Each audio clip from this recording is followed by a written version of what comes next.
Oh, thanks for joining this little live stream. It's a kind of go with the flow stream, like they always are. Had 3 of the beers from the old garage beer co thing from Cave Direct. So had that earlier, which is one of their kind of regular kind of beers, which I didn't review, I just drank. These 2 I did actually review. We've got Jake there down in the basement, so I'll get to him in a sec.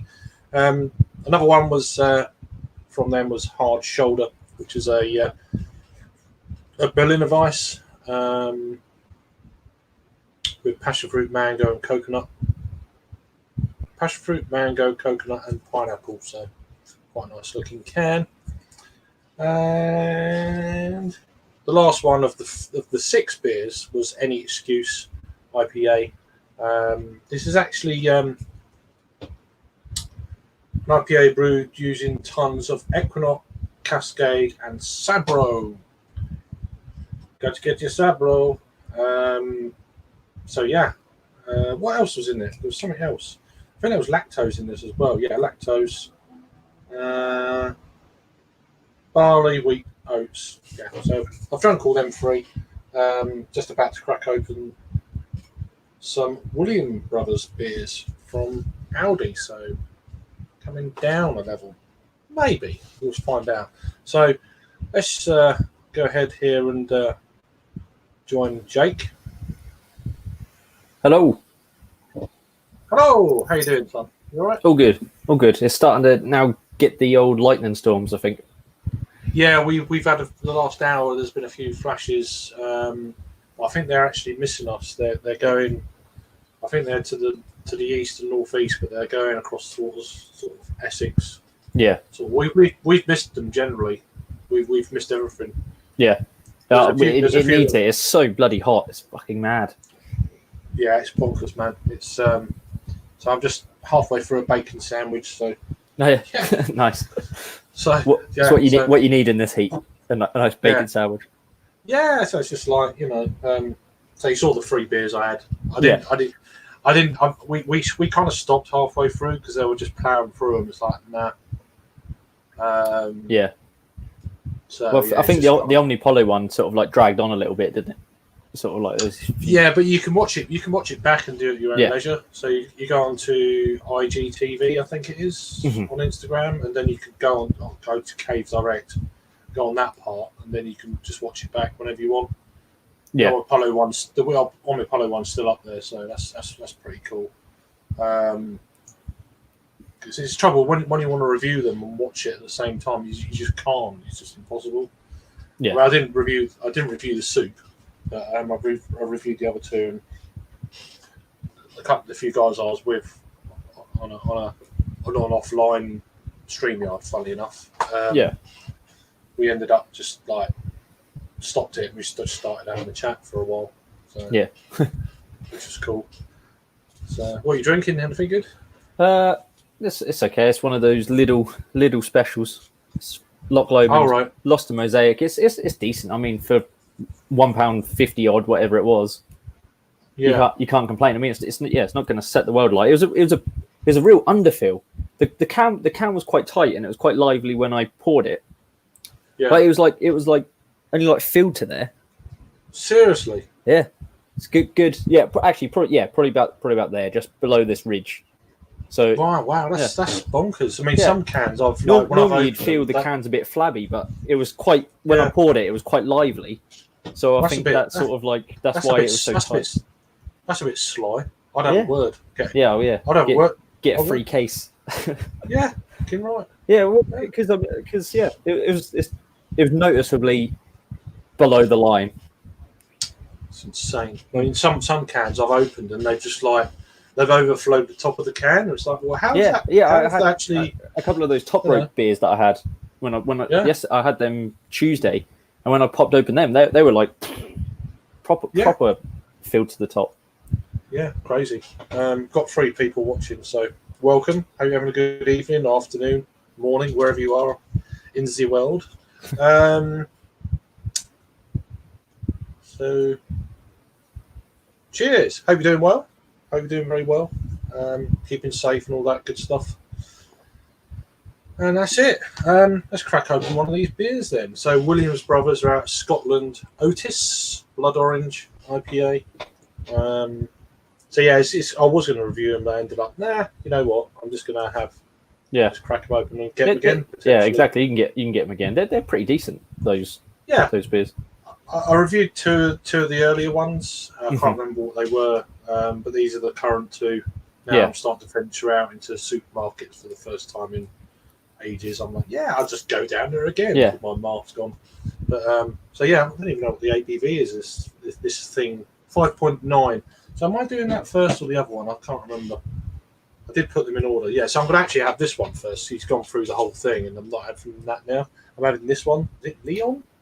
Elderflower and Lime Pale Ale. Yeah, that one's pretty nice. So this is 4.4, so I'll crack open with that. Get my ugly mug off here. And we're expecting Rob in a minute, and I'll throw the stream out in a little while to others. Because I haven't done it yet.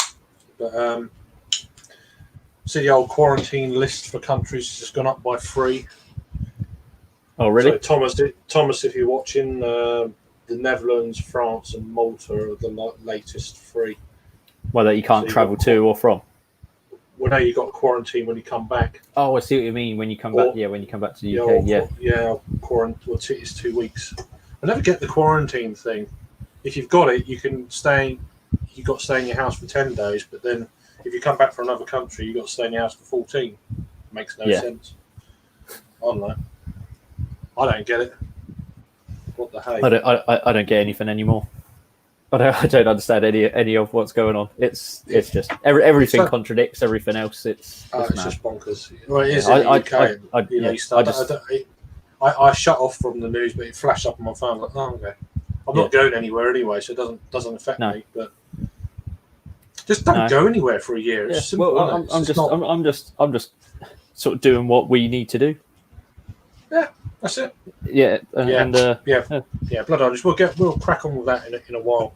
I've still got a bacon sarnie here, so I'm waiting for Rob to come and I'll devour the rest of that once he's finished reviewing his noodles. That would be great. Hopsy noodle review. Noodles. That'd be awesome. If he started food reviews, that would be awesome, man. Because it's going to be a piss take. So it will be. Yeah. It'll be great. It'll be epic. But I'm trying not to be baited into commenting about other things at the moment. But the trouble is, I'm too sober. Later on could be interesting. So who cares? Yeah. Here he is. Speak of the devil. I've had my noodles. Here we go. I naturally put loads of sriracha on them. I was just going to ask that. Did you do a little sriracha swirl? I've got 3 different types of sriracha at the moment. I had this. How you doing? How you doing? I'm all right. Yeah, I'm all right. Thanks for joining. It's a slightly irritating evening, but I had that, but it's not very spicy. It's not a very spicy one. No, yeah, I've got that one. I saw one which was claiming to be the original, and it's not that tasty, but mega fucking spicy. And then I finally got the one the main one, what people do one. Yeah. I'm actually, I'm going to say I'm more beer related things. I've got Triangle got a load of Pressure Drop and a load of Verdant. So I'm on Show Me Something New, which is a 5.6% ABV American Brown Ale. But yeah, I've had it once before. It was nice. Yeah, I'm hoping I'm going to make a trip over to Lipsworth tomorrow, and they got a shipment in on Wednesday, I think. What else did they get? They got Pressure Drop, and I think they got some more Mars of the Desert in. Oh yeah. So they got another. I think they got 4 cans that I've not had at the moment. So it's like, how the hell are they getting down here? It's bonkers. Yeah, it is. Considering how small that setup is. They're canned by hand, Smod. Oh right, okay. Yeah. Yeah, no, I think I've had 3 or 4 beers. Two I actually people. had one the other day. I had one. 2 people work at that brewery. That's it. How do you can by hand? I had that the other day, which is like a farmhousey type golden ale. Yeah, Jack D'Or. Yeah, Jack D'Or. It's that is their kind of their known beer. Going back to their previous brewery, right? St. Mars of the which was Pretty Things in America. If you want a potted history, I'll turn me rampant lion on and give you a potted history of St. Mars of the Desert. No, you're right. Yeah. But yeah, no, there used to be a brewery in America called Pretty Things, and that was main beer was Jack D'Or. So, but were they from Sheffield, went to America, and then came back to Sheffield, or are they American? Martha is British and Dan is American. Oh, okay. The tap room reopens again on Saturday. First time since lockdown. Cool. They made this amazing video. I mean, there's a couple of things about Smod. So to announce that they were reopening the tap room, they made this little video. It's fucking Jake, you'd love it. It's so they've got a so it was Dan. It was Dan who's like who's one of the 2 people who do it. He's the brewer primarily. He made like a spaceman helmet out of a key keg, and it were all kind of like she was filming it clearly on, and they were all like kind of like flashlights and stuff. It's like this kind of like weird kind of situation with kind of like B-movie kind of exploration in like a darkened room and like a spaceman situation. And then when they were doing, everybody's doing like newsletters and all this kind of nonsense during kind of lockdown. They're making B movies. No, they made a thing. No, they drew a zine. Oh, really? Yeah. Oh, yeah. I think they might have PDF'd it or something. Yeah. But everybody else was doing kind of e-shots and stuff, email newsletters, and they made a zine. It's very kind of them. It's tight. It's a tiny little place, and the squeezing. It's in a really fucking iffy part of town. Nobody's there. It's just run down industrial area. Mm-hmm. But they're part of a bigger. Well, they're part of. It's a big red brick kind of factory probably, and then they have a small bit of it, but they've got quite a big courtyard. They've got a tiny little tap room, little shed, kind of like, but it's lovely. It's all kind of like got all their branding painted on it and very charming. And the brewery's like in a little outbuilding on the left, but then they've got a big open kind of like courtyard which has got flowers in and stuff. It's lovely. Mm-hmm. I went for my birthday last year. Peter came along. It was a wonderful day. But we've been planning to go for a while, so probably going towards the end of the month. Mm-hmm. I love Sheffield. Sheffield's a great beer drinking city. Yeah, I've never been to Sheffield. It's on the list. It's great. I mean, it's the Valley of Beer. That's what it's cask ale country. I mean, it's the place to go and drink amazing cask ale is Sheffield. Yeah, but I love Sheffield. I mean, it's not as Leeds has got that kind of metropolitan kind of, could be anywhere. It could be Bristol. It could be Birmingham. It could be London. It could be. I mean, it kind of lacks a certain something. But I think Sheffield's got a bit more warmth. Maybe it's just because it's South Yorkshire and something kind of nice about South Yorkshire. Yeah. The thing about South Yorkshire is that the Yorkshire accent is the South Yorkshire accent. It's not a Leeds accent. Yeah. Not a whiny fucking Leeds accent. Yeah. It's wholesome. That's what they say about Leeds. It's a bit whiny, a bit Leeds, alright, oh yeah. It's full of fucking knobheads anyway. But I'm actually going to Leeds on. Hopefully, I'll still be allowed to go in the bars. I've booked into. Yeah, I'm going to Leeds on Saturday. First time in since March. That's right then. Yeah, we booked into North Brewing and White Locks. Oh, nice. Which White Locks is fucking tiny. So for people who are watching, White Locks is a tiny little pub in Leeds, which has been there for over 300 years. But it's got keg beer's decent, but I mean, the cask in there is great, and it's not usually just boring shit. So that'll be fun. And North Bar's just kind of walk in. So hopefully we'll get into a few places. But yeah, so I've been at a couple of places local. That's a wonderful place. White Locks. The yeah.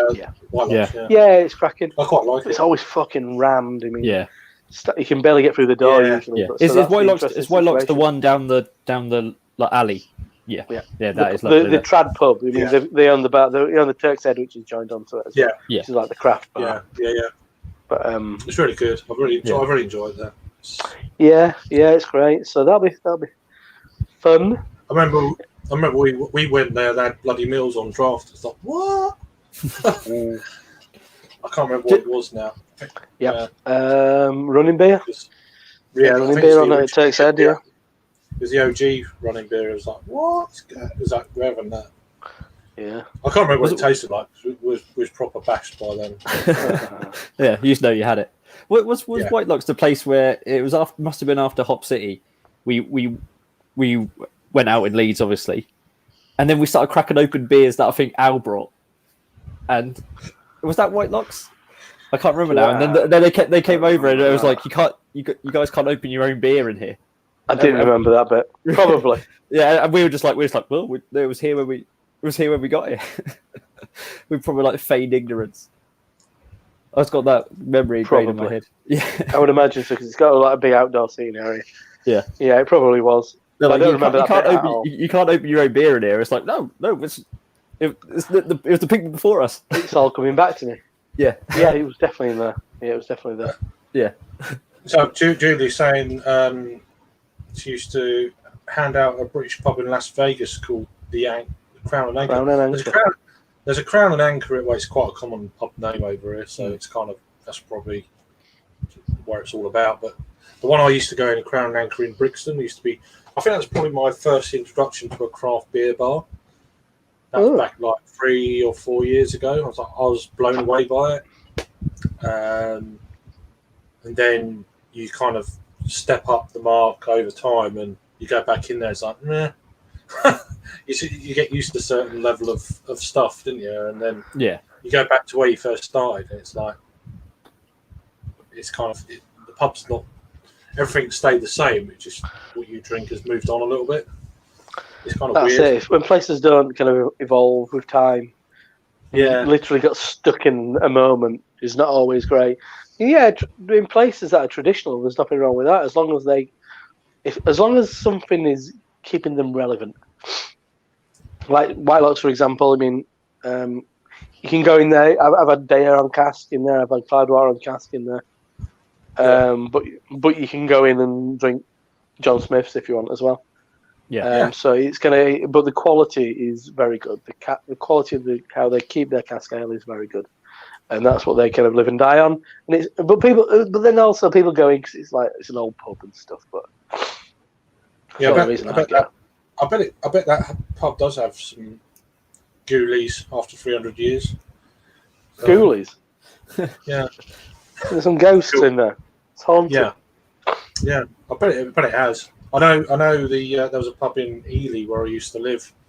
It goes back along. It's opposite the Ely Cathedral. I can't remember the name of it, but there was 3 monks that used to hang around there. They reckon that they used to walk from the cathedral to the pub. Do you believe in ghosts? Have you seen a ghost?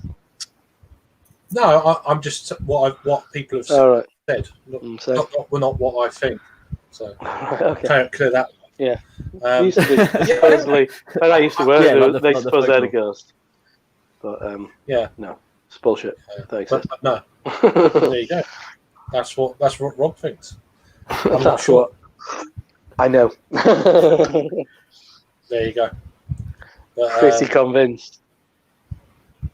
But it's with it's like Little Earth Project's pub, the Everson White Horse. It's because it's an old village pub in the middle of nowhere. They still have to cater for like the locals, so they still have on sort of like uber traditional cask beer. It's not even like the best. They're really good cask beer, and then they have like the ones that the locals will just get. And so you can go and get uber trad stuff, but then also you can get like 6 kegs of crazy Little Earth Project stuff, and they'll have like burnt meal stuff on there. They have always have like Burn and Sky, and it's crazy that it's such a juxtaposition on the same board. You can get like Aspel cider and Guinness and like Brewer's Gold or something like that, and then you can get all this like crazy other stuff in the middle of nowhere. I picked up Burning Sky's New Alliance the other day. Oh yeah. We had it in Indie Man. It was one of the first beers we had, so I actually remember that. I didn't. You had it, yeah. Oh yeah, it's like that. Is it the one with like four breweries? No. That's the. This is a collab with Brasserie de la Seine. Brasserie de la Seine, yeah. Oh, okay. But I think this is another batch, but I think they've done this on their own. I don't think it's actually a collab, although they've mentioned them on the can. Oh, they just rebrewed it. Yeah, they've done it's like the second batch, I guess. So I will probably try that. Interestingly enough, there were a bit of conversation about that early tonight. Somebody had just got in the pressure drop. Excuse me. Pressure drop kind of Belgian pale, and I'd really enjoyed Indie Graft from Dunzerka. All right. And so I was asking about that, and my mate had it, and he was a bit like, well, it's kind of maybe not quite enough of something else. Yeah. It's just a bit like a. Sorry, just turning off my alert to tell me to take some chicken out of the freezer. That's exotic Wi-Fi laid. If not, I'd forget, and then I won't be able to make dinner tomorrow. Anyway, so I bet with Burning Sky was really good, because of their sensibilities and because it's a de la Seine kind of collab and stuff. I completely forgot to get it, but I kind of after having Indie Graft, it kind of took me in that direction where I thought, oh well, you mean I just get a bit fucking tired of all beer tasting a bit similar. And having that Indie Graft really kind of like brought me out of a bit of a funk. I think it's a taste buds. They long for contrasting flavours rather than particular styles that generally are really good, but it's a bit like when I've been following Craft Beer Hour these last few months during furlough and lockdown. Well, you won the bloody beers this week, didn't you? You jammy git. But won the beers. Oh, I know about all that bloody competition. So I got the box of beers from Orbit, and they had like some like Vice. Was it Orbit? Or was it? Yeah, it was Orbit, and they had like the Vice beers in there, and like it's never a style I gravitate towards. I did back in the day when you're getting into beers, but then having a really nice Vice beer again, I'm like, oh, now I want to go back and like revisit with the classics, just because I'd never choose to buy that, but because it was in a mixed box of like 12 different beers, it just sort of made you step outside your little box that you get into when you go to a bottle shop and you're like IPA, Imperial Stout, IPA. Like you might consider. I probably still won't reach for the Vice beer, but it's made me think I might get some supermarket. But when I do, it's like I tend to find that. I mean, I don't subscribe to like beer subscription boxes anymore, but it's kind of forced upon you. It's like, oh, I'll try that. I wouldn't buy it normally, and they go, oh, that's actually quite good. You know, it's that kind of thing. Left to your own devices, you probably wouldn't. Sorry to put the old song quote on there, but yeah, you just wouldn't. You just stick to what you know, breweries you know, styles you know. It's very sort of a bit like that. I think with the price of some of these beers, I think that's what plays in the part. you don't want to spend your money on breweries that you've not had before, styles that it's probably not your most favourite style. And I think I'd say one of the positives for a beer subscription box kind of breaks that a little bit. Yeah, and just a couple of things on that. I completely get that, and I think that's great. But I guess my concern with beer subscription boxes, those what you get aren't always great examples of it. So therefore, does it just fuck it up for you really? Because it's like, I've got some really insipid Irish dry stout.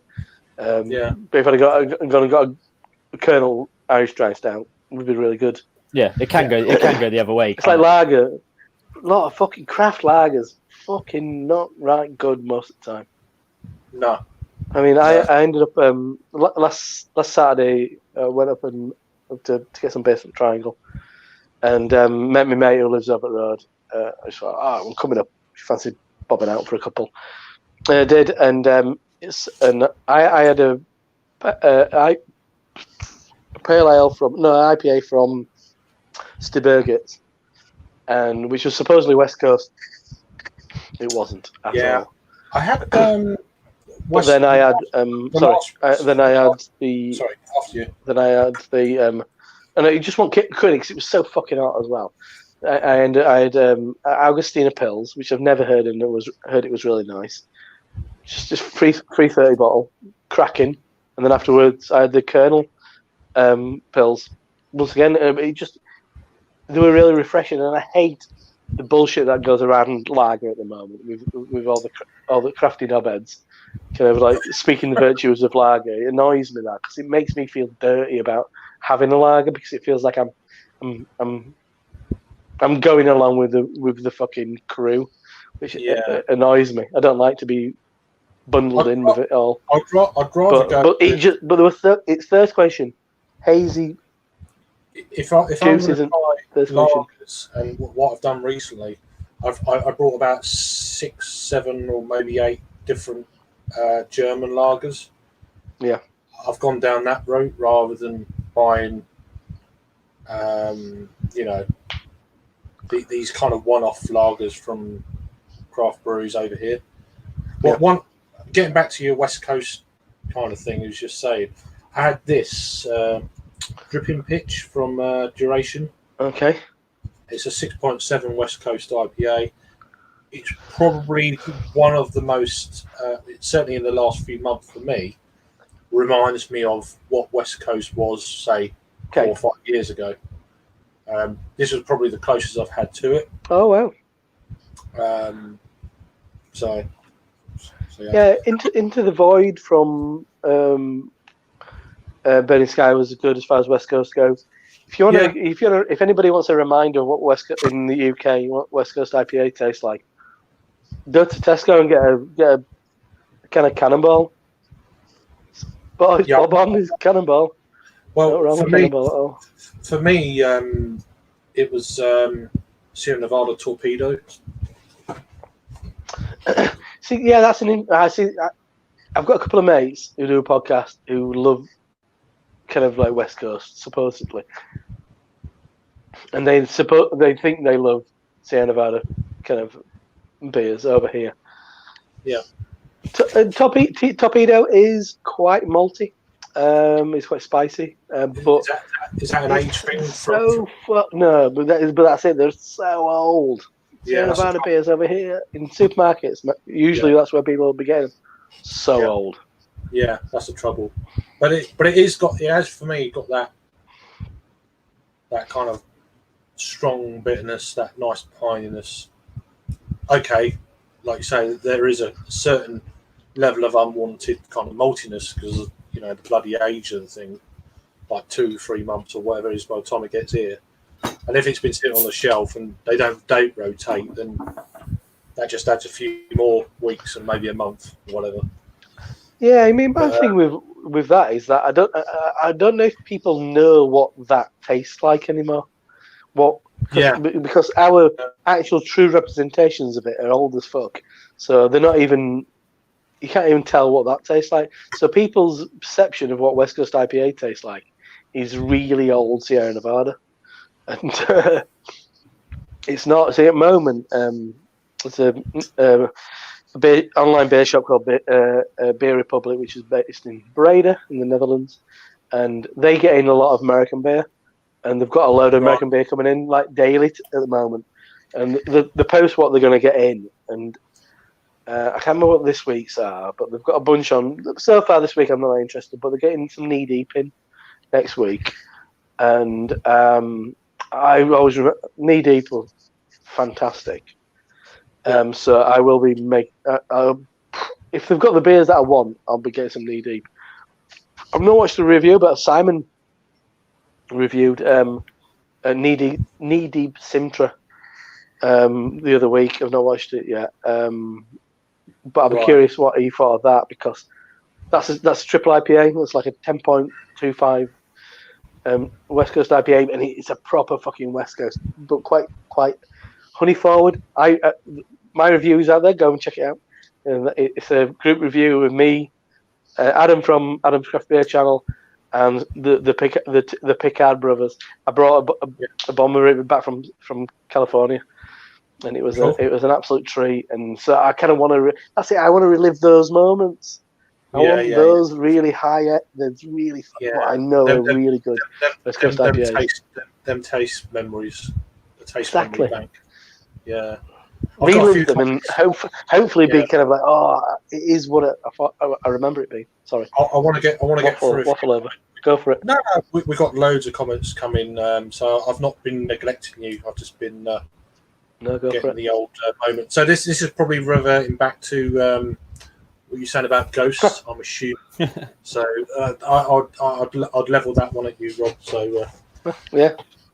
There you go. Don't exist. In my opinion. There you go. It's all good. So we got Vanessa Kitty chiming in here. How you doing? Well, hope you're. Has this come up on screen yet or not? Is it halfway? Yeah, I can see it. I'm getting half and half, which is weird. I hope your toothache and all that shenanigans has sorted itself out. So there's one for me here. I don't like questions for me. Christ. What worst beer I've ever had? Oh Jesus.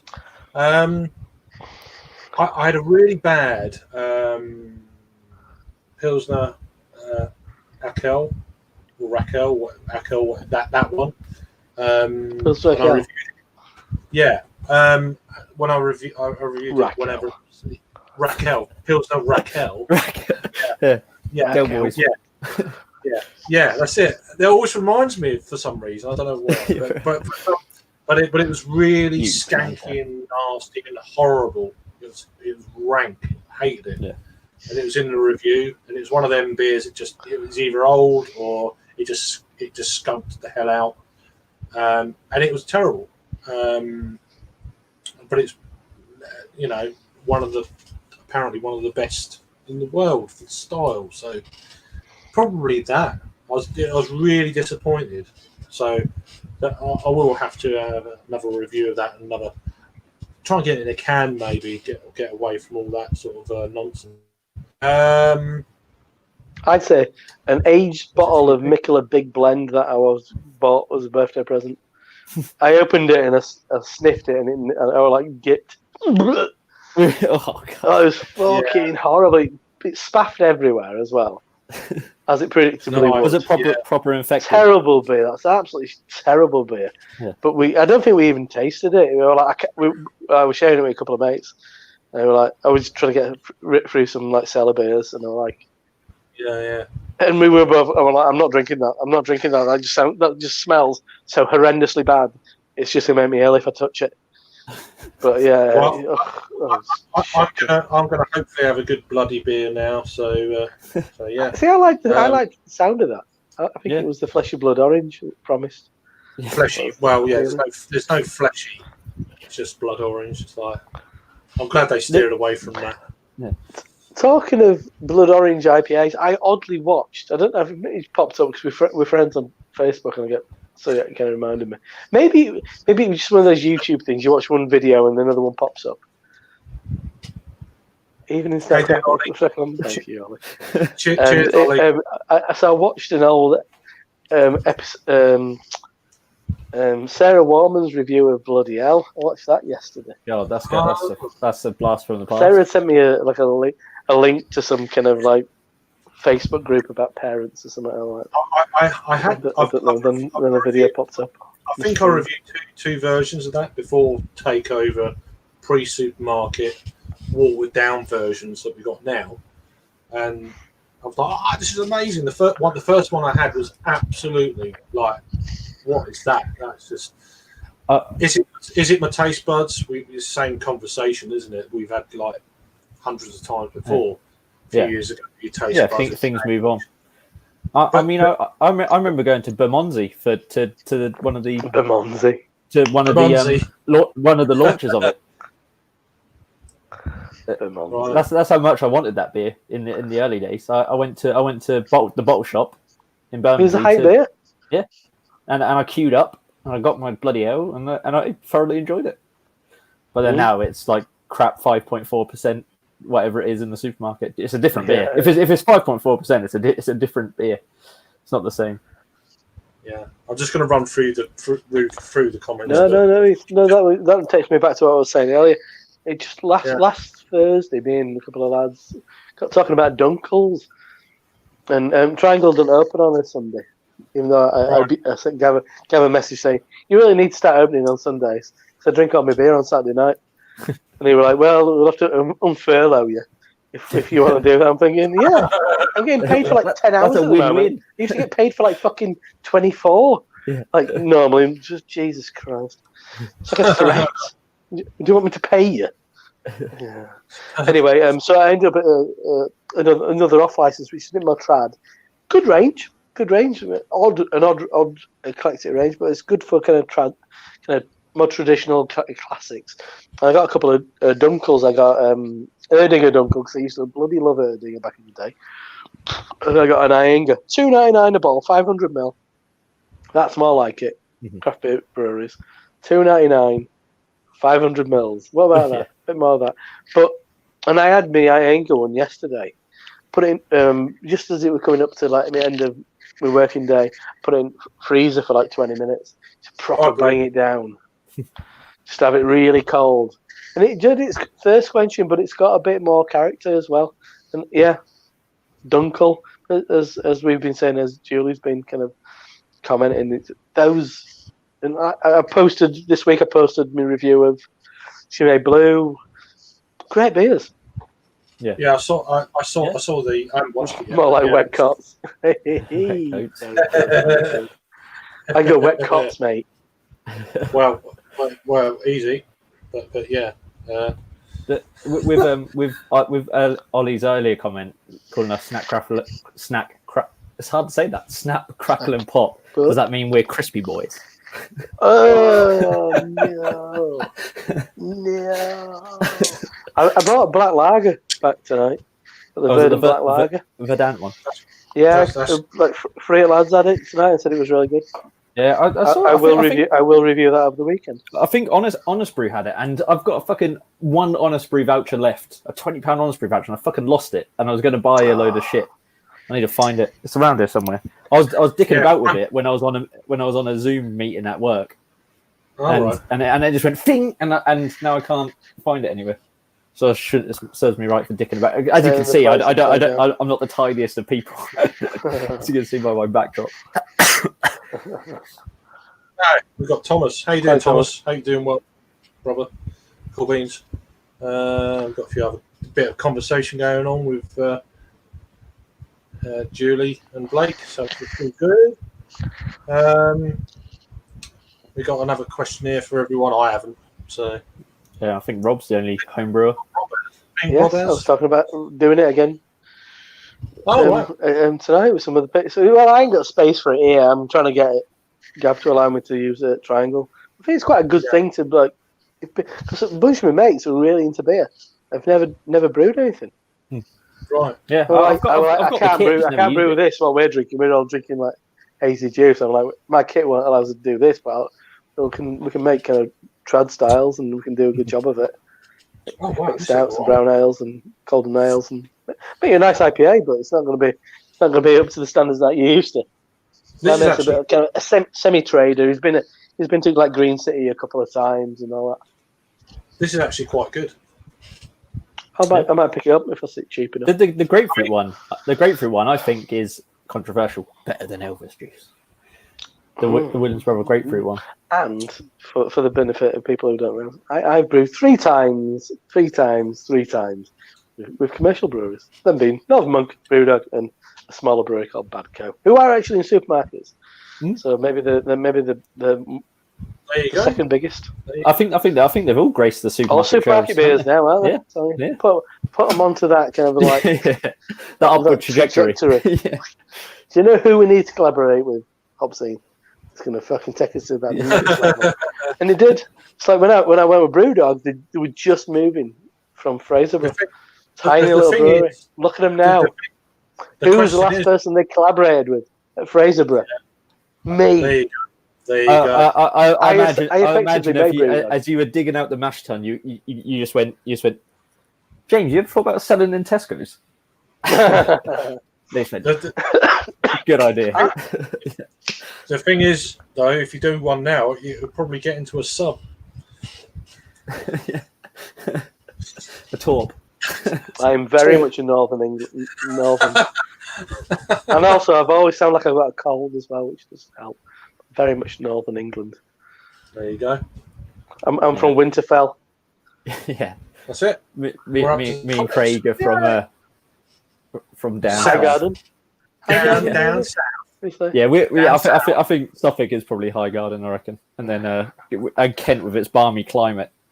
Yeah, it's Garden of England. It's just it's proper rubbish here. Why do we call the Garden of England and then just the God's County up north? It's like you'd think they'd be in the same place. Doesn't make any sense to me. Whatever. If you believe in all that, John. Yeah, like ghosts. Another thing that doesn't exist. It's due to climates, isn't it? That's why. Oh yeah, it's micro. It's down there. It can feel exactly. You can grow stuff. We can grow. I've got perishing winters up here up north. I tell you. I mean, we're close to the EU here, so it's kind of. I guess well, they've tried their best not to do that down there, and then they've done it. Let's not get into that conversation, but bloody hell. No, we're not. We'll try the best, don't we? But geographically, close enough. We're bloody close enough. Don't want to get any closer. It's a geographic thing, not an opinion thing. So. Yeah. Just stating Still in brown ale. I'm drinking that at the moment from a local brewery. A nice Suffolk beer. No. It's called Kingslayer from Humberducy Brewing Co. 3.6% bitter. Bitter. Yeah. It looks like it's got that Orbit type style label to it. Yeah, they're really cool labels. They're sort of a local trad, but sort of new trad. They've only been there a couple of years. Brewers Republic. Yeah. Have you had any of them? Have you had any of them Calvers lagers and? I've had a shitload of Calvers lager in my time. Are they much cop or is someone lying? Because they're a local brewery to me. So if you see them in a pub, if you see their lager in a pub over Stella or so they beat the commercial big guys. They beat them, but they don't beat like Augustiner or no exactly yeah. But so they're in that respect they're good, and also you see them about quite a lot here. If you come to Suffolk, you'll see Calvers on tap and stuff, and they're always worth a punt. But if you then compare them to like any of the traditional German breweries or any of the sort of I've got a load of German lager recently, so then I don't think they particularly stack up, but they're still good. I mean when I drink them quite a lot because if you go to a pub here where they don't have anything that good on, but they have Calvers Pilsner, then I mean I've run through a list that I got recently. I got the Augustiner Elderstoft. Hacker, the Hacker Munich Keller beer, Hacker Munich Gold, Hacker Weiss Heller, and then I've got the Paulina Hell Lager. I've got the Paulina Radler in the large can. Oh god, that looks good. I've seen those cans on social media. I've heard some really good things about it. It's a Stiegel. It's a Stiegel light Radler knocking around at the moment. Yeah. So and then I've got just for the crack, I got slag pills. Some crack. Slags. You actually got some slag pills. Terrible. There's fucking hells. Yeah, I've heard about New York, so. Yeah. Bullshit. Yeah, I remember Simon reviewing that. Yeah, I do not like Paulana at all. Never liked it. I like the Munich Gold. I like the Munich Gold. Is it Munich Gold? Yeah, yeah, that's a good very metallic. That's the second time I've heard that tonight. But then there are all these classic German beers I've never had before. I don't think I've had much Hacker-Show. Maybe I've had one or two in the past, but that's about it. Yeah. So I'm really kind of interested in trying these classic beers that I've never had, just to see where I'm at with things, and because I've been drinking a few like Macro type lagers in the last few weeks. Some German beers from the German brewery. That's what I'd say. Well, yeah, we know, we get the reference. Paulina, perhaps not everyone. Pilsner Urquell's friend. Unbelievable. I hate Pilsner Urquell. And it's partially because of all those fucking people with their golden tankards. I'm more of a Budvar man. All over fucking Pilsner Urquell on the jollies. I want to try the Budvar. Jealous.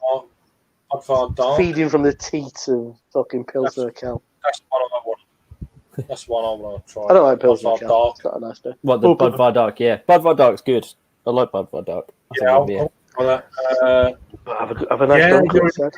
How you doing, Sam? Cheers for chiming in, man. I mean, I know it's early morning for you in Australia, so yeah, he's from down under, so that's cool beans. I'm a moaning smoker. Don't even know what that means. I bet it's smoking. Yeah, smoke. Yeah. Yeah, there's a lyric somewhere, but I can't think where. I can't picture it, but yeah, it rings a bell. What we got here? Yeah, thanks for joining. Appreciate it. It's really cool. Yeah, just catch up another time and on the whole shenanigans. So yeah, you take care. And that's it. We're up to date again. Bloody hell! What's all that about? But yeah, it has kind of like inspired me to go back to more stuff. It's not a matter of like revisiting stuff. I mean, I noticed Peter Master of Hoppets and done a review of Spitfire today. Yeah, I saw that. It was quite interesting. It was it's quite a good review. It was quite like a positive review. And it was quite self-reflective as well, which I liked. Mm-hmm. I would like to try it again, but at the moment, the way certain, not going to go into it, but certain political things in the UK brewing industry are going on now, about the tax relief on certain small breweries.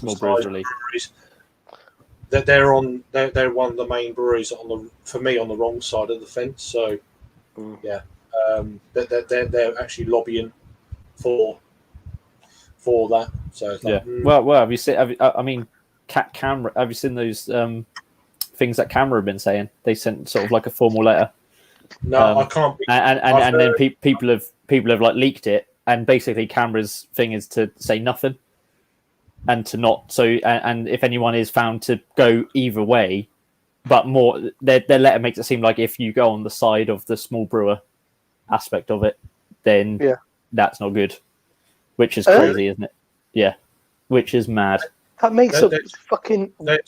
It's against what Camera started for in the first place. Yeah, that's because they fucking fund certain things in those big breweries. So that's not surprising. Not surprising from Camera. Yeah, but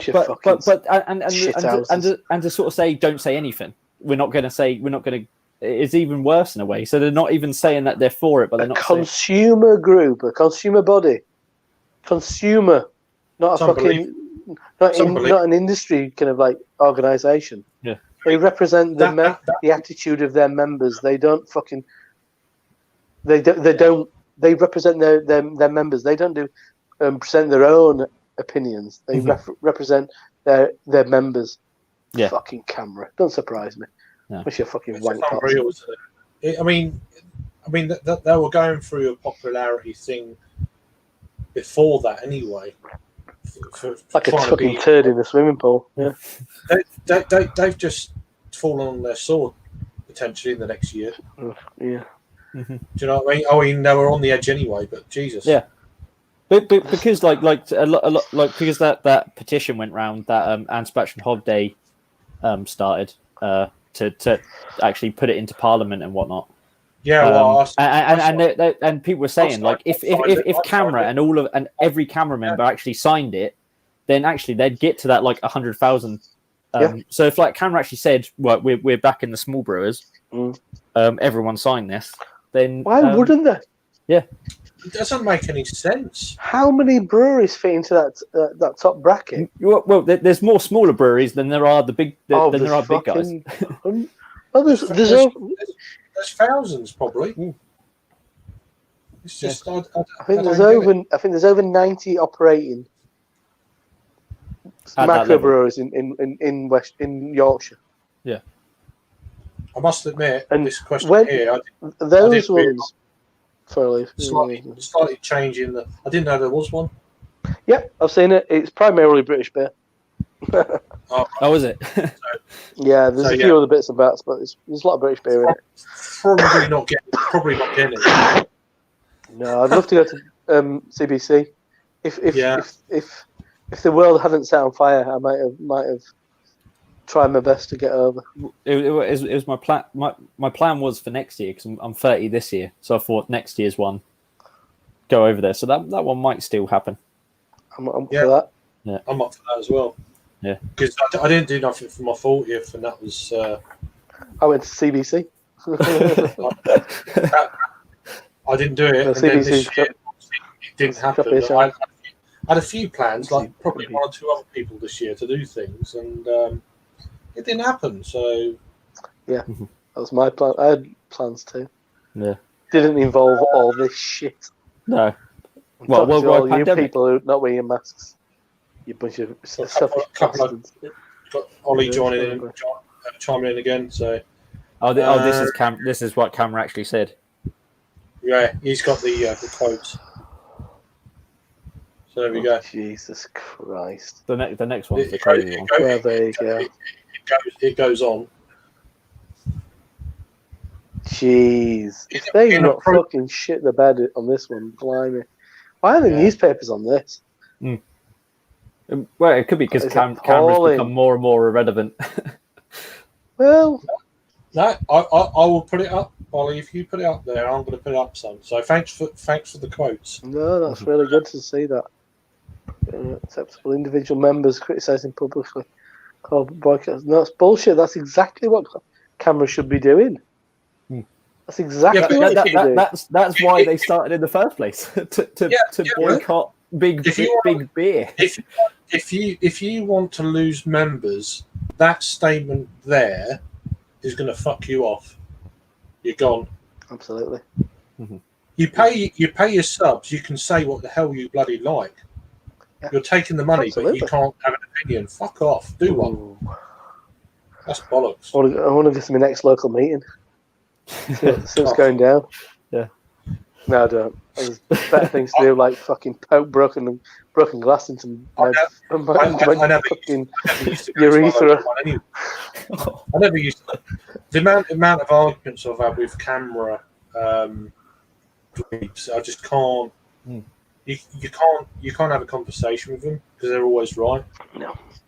So it's just but at the same time, always wrong. It's amazing, isn't it? Well, they are, but you can't tell someone they're wrong when they've had that opinion for like 40 years or whatever it is. It's just impossible. Yeah. So I'd rather get on with them and not talk about it. because you know the way the conversation is going to go. So just from the get go, as they say, you're not going to change their mind, are you? They're not going to go, oh, you're right, because people don't do that. They're a stubborn age where they're not going to listen to any kind of ulterior point of view. Yeah, just simple as that.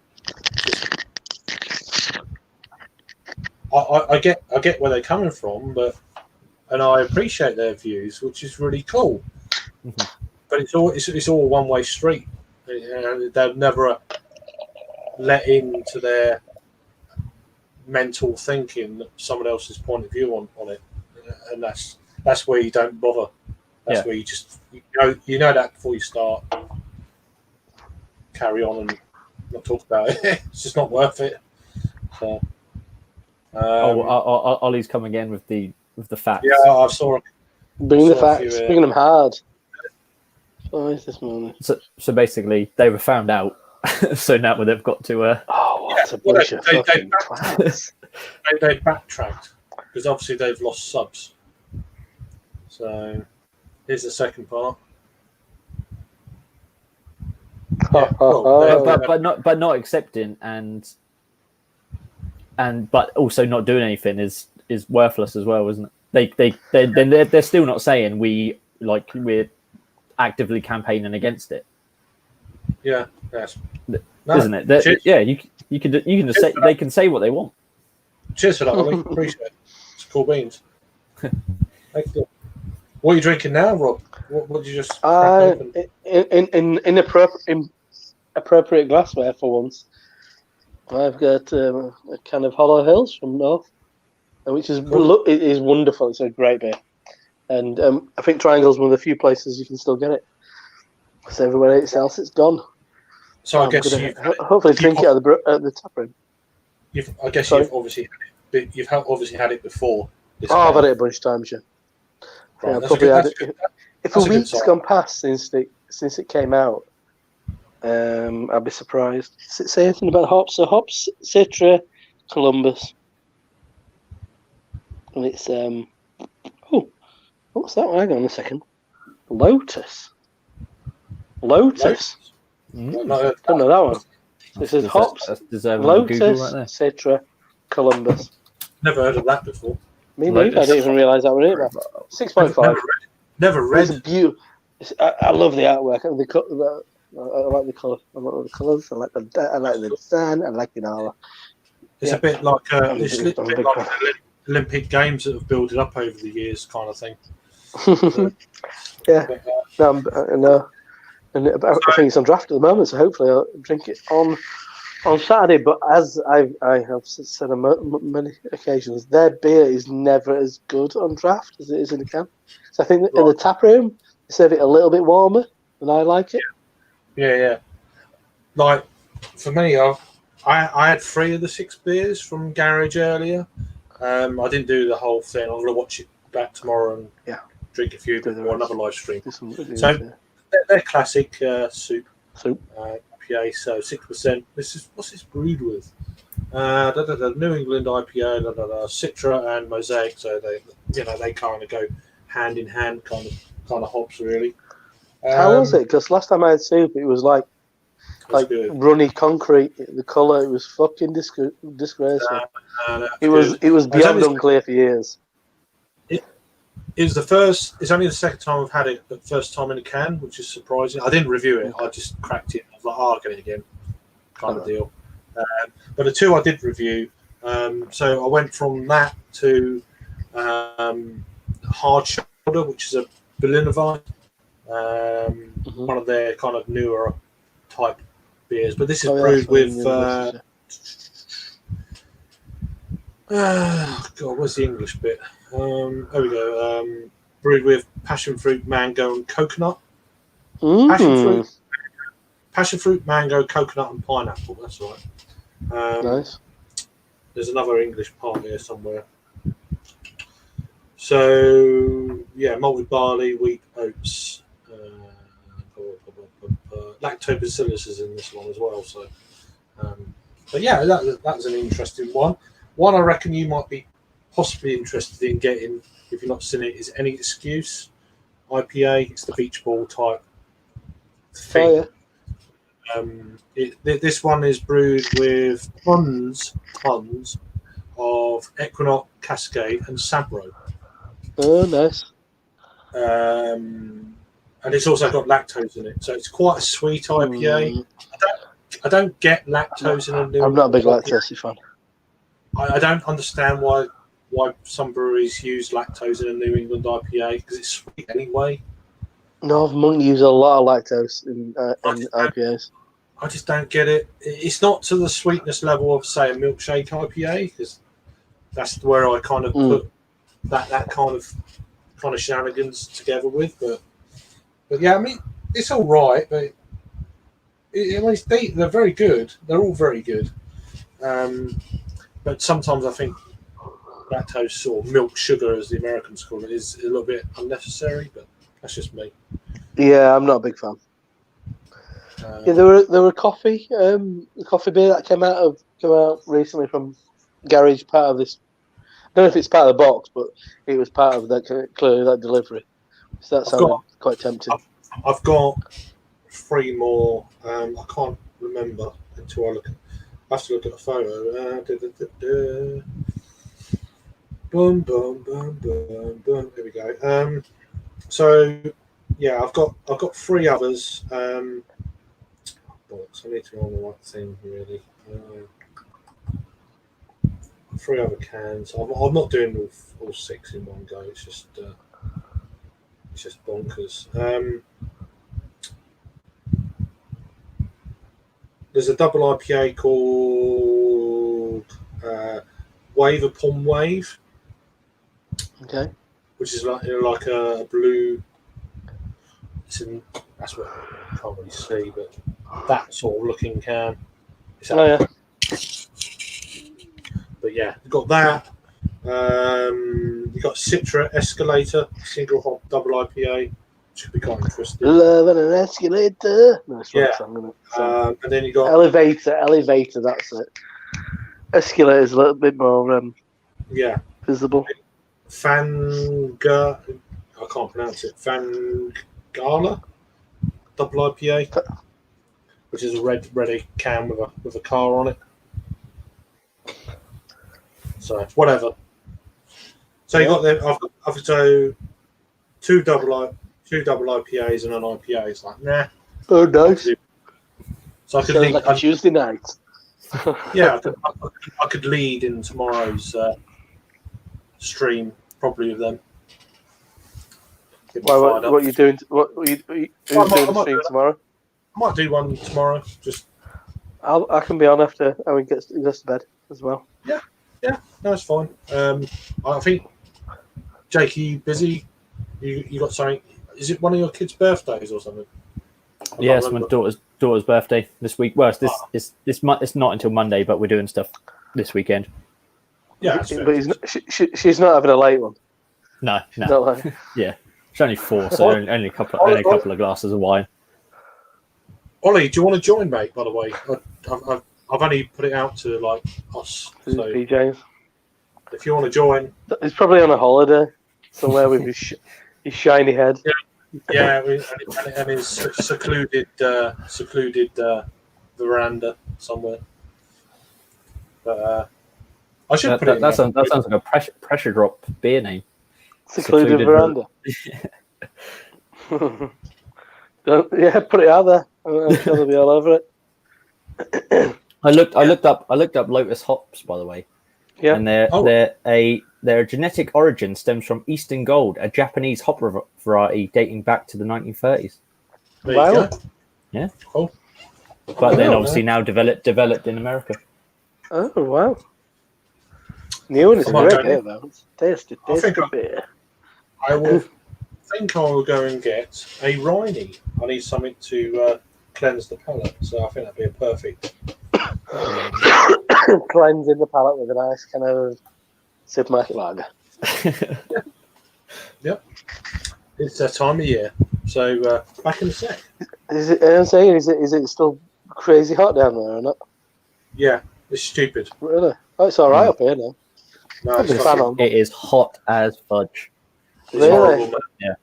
And there's nothing hotter than fudge. Exactly, yeah. Ollie, right, so if you're shirtless and ultra wet, do you want the link? Knowing that you are makes me want to see it. I'd give you like $1.99 via some sort of YouTube payment system for that. I wonder where you've got a bunch of storms just about to head towards you. By the way, Jake. Oh, really? So, see up here. I had my coat. I wore my coat on my way up to Triangle early. Bloody hell! I had jeans. I wearing jeans and I put a thin jacket on. I took it off halfway up, but yeah. I closed my window earlier. I got my fan on now. I like a comforting breeze. Oh, okay. It's oscillating. It's a nice fan. I can hear the thunder now. It's starting to really kick in. Told you. You've got a band that's gonna. It's gonna be good. It's gonna be good. It rained last night, but I was asleep at the time. Right, I need to. Sorry, I'm just. All my fans are watching, so. I'm on that at the moment from. Roosters. Yankee. Iconic. Yeah, it's still damn decent. 4.3%. Waitrose. Waitrose. All right, cool. Yeah, no, I like those guys. Nice people. The Fozzards. It says not so old as well. Yeah, Waitrose is great, guys. So. That was one of my this year's kind of like ideas of going to tap rooms and stuff to film at Roosters was one of them, which is on the just out of Harrogate. Harrogate is a very posh town in North Yorkshire, I guess. It's very nice. It's very. Does posh. Anyone pronounce it Harrogate, or is it always Harrogate? Oh well, there's some posh folks, so I won't be surprised. Harrogate. There's lots of kind of like older people driving around in like posh cars in Harrogate. Yeah. It's lovely. It's a lovely, quite picturesque place. I don't think it's a spa. I think it was upon a time was a spa town. It is lovely. Mm-hmm. It's got like Turkish baths and stuff there. Okay. Operating Turkish baths. It's a really good day out for beer. Me and Stuart have been a few times. Some nice little micro pubs. North Bar have got a place there. Oh yeah. Yeah. But Roosters were one of the places on the list. I met Tom when he was working at Biarritz, and he homebrewed Babyface Assassin, which is one of the core range IPA for Roosters these days. I got that in the fridge as well. So that's they're doing both those in Waitrose. Yeah, I need to get some. I need to try some Babyface again. It's great beer. Yeah. But I brought a few cans because they're doing like what they're doing for like £1.50 in Waitrose. So I just don't know if they're shifting them. So I brought a few, and the Yankees good, but Babyface Assassin is tasting really good. It's I've only had that once about like 4 or 5 years ago. Well, the reason why I got them is because like they were like along with like Beavertown Brewdog and like Magic Rock and everything like that. Like Roosters were alongside when I was getting into craft beer. That was like Babyface Assassin was one of the first like big IPAs in terms of like ABV that I had like other than like Punk IPA. And when I tried it, I was like, bloody hell, I hadn't had it in 2 or 3 years. And then when I had it the other day, I was like, that's still tasting relevant, I suppose is the way to put it. Still tasting really good. Yeah, there's a lot of, I said, lovely people. It all came. So Roosters was founded and for a long time run by a guy called Sean Franklin, who was very much a pioneer in UK brewing. He popularised kind of use of American hops in kind of like a microbrewery brewing setting in the UK. You kind of had this philosophy that was you kind of saw malt as a blank canvas to project hops onto.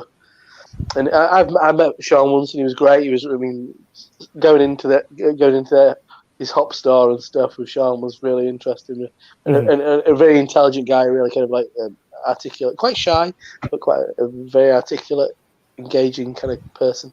But yeah, then the family own it now. They used to own a chain of pubs called Market Town Taverns, which primarily were in kind of market towns in the north of England.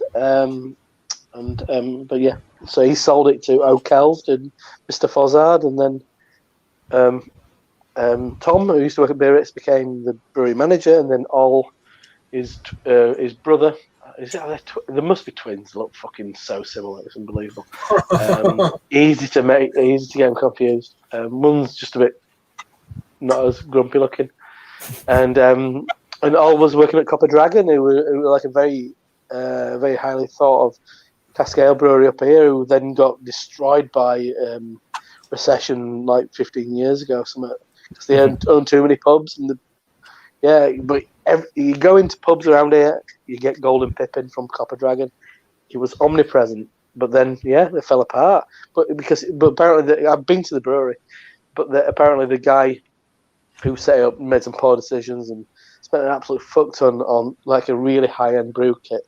They're all kind of like, if you see photographs of Sierra Nevada or any kind of slightly older breweries, big old copper vessels and stuff. I don't think he ever recouped his money. Oh, really? But they had a lot of pubs, and I think that's what did him in. Mm-hmm. But Ol was there as a young man, but he's a great guy. And last year they did a beer about mental health as well, because he has a lot of mental health problems, which was so that was all around. I've got nothing but positive things to say about everybody at Roosters. I mean, they're not like, it's amazing that they're still going how they are, because you don't see, well, not their beers don't get around that much, do they? It's not like you see their new releases or anything. Oh, well, I don't. You might more than anyone, but no, they're not trendy. I guess they're a brewery that exists in pubs, I'd say, a lot of time. Cask ale brewery. I'd still say they're cask ale brewery, but I've got nothing but a good thing to say about Roosters. Mm-hmm. Yeah, I hope they do. I presume they're doing all right. But then, how well is anybody doing? I think there's a handful of breweries that are going great guns at the moment. But yeah. I mean, Brewdog released their sort of figures or whatever, and even they said that they were doing way better than they anticipated. Really? Yeah. Wow. I can't remember I can't remember the exact figures, but James Watt put a tweet out saying he gave some figure, they were up by a certain amount more than they thought they were going to be, which probably shows the good business model that they got. Surprising, because I'm sure their bars, they own a lot of bars, but then see that thing with Brewdog, the bars are classed as a separate company. Yeah. Which is a good move if you ever anybody gets into that business. Yeah. Don't have your brewery and your bar business in the same fucking company. Well, I mean, you look at your bars will destroy your brewery. Yeah, Fuller's and Green King, and they're all separate companies. The brewery side and the bar side. They almost like sell their own beers. Well, I mean, Fuller's are even completely different. the brewery and the actually owned by different people. Yeah. But they still like sell their beers. Turner still own the properties. So yeah, something like that. There is a split now, isn't there? Asahi is the brewing side, and but I mean, the Green King estate of bars got brought by I can't remember. I think it might have been a Chinese property company. Really? Well, they own a fucking lot of properties down the Green King. Yeah, that's who brought Green King out. So they don't care about beer, but probably Green King don't particularly care about beer either. It's a commodity. One of my nearest pubs is a Green King pub. I've never been in it. It's been shut most of the time I've been here. Yeah. But I'm not racing to get there now they're open. But I go past and there's, even on I go out for a walk on an evening, and There's often some people, a number of groups outside. So it's a nice pub. It looks like a nice pub. Yeah, they do have like nice pubs, but yeah, I'd say they're nicer pubs than like a Marston's. Nice. You mean it's kind of like a bit nicer than Wetherspoons, aren't they? Yeah. And I think like if you ever go to one of those like Marston's that are like on a roundabout, like off a roundabout, they're always they're worse than Wetherspoons. Like Marston's are awful places, the most sort of soulless, got a wacky warehouse. Places. Yeah, wacky warehouse adjoined to it. But I'd rather be a wacky warehouse. Oh, no, I don't think I prefer to be a fucking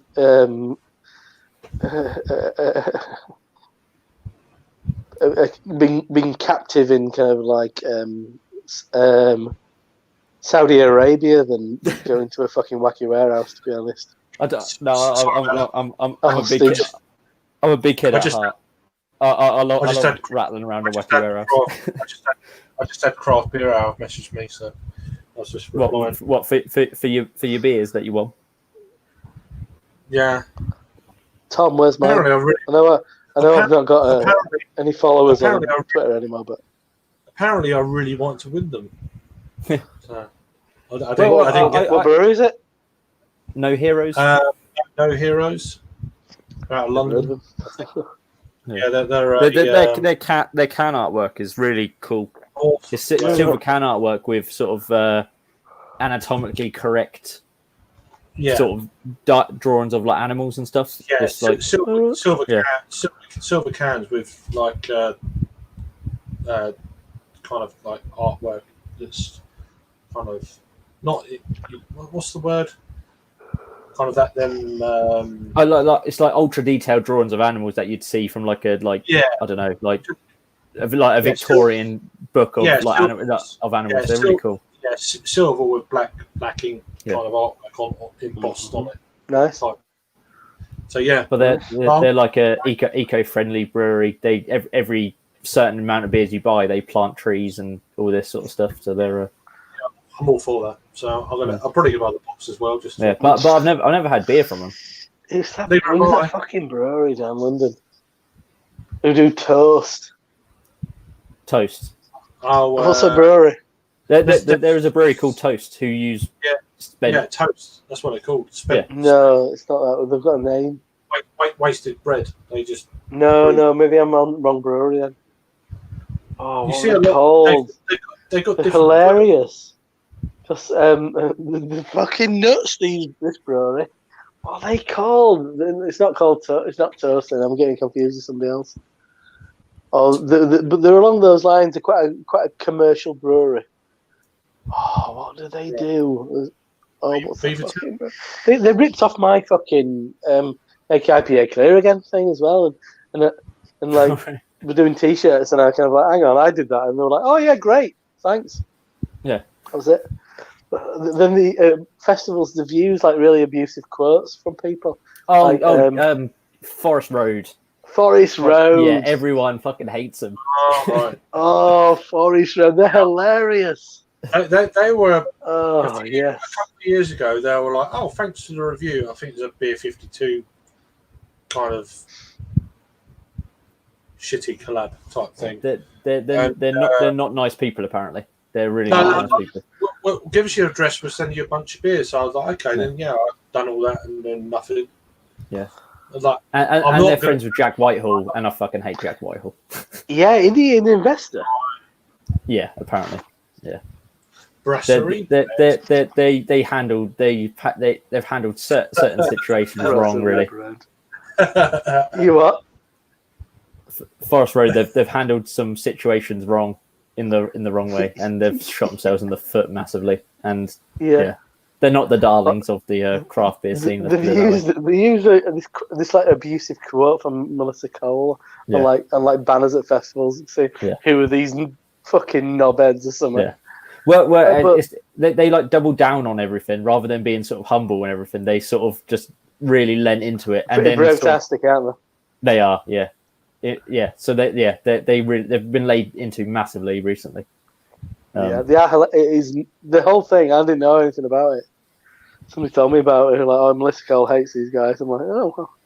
So I mean, it's stuff that like I think they quoted stuff Johnny. Like Johnny had said. Yeah, they quoted Johnny. Yeah. Their handling of it was not good. It was proper sort of like really aggressive, which you don't particularly want to. What I kind find it slightly amusing though. Anybody who upsets Melissa Cole, I'm quite interested in because she blocked me for no good reason a long time ago. Really? Yeah. Getting the fucking complete wrong end of the stick. Yeah. Let's not get into Melissa Cole. Her or you? Her, yes. Yeah. Okay. She came after me in a really aggressive manner. All right. And I know Melissa.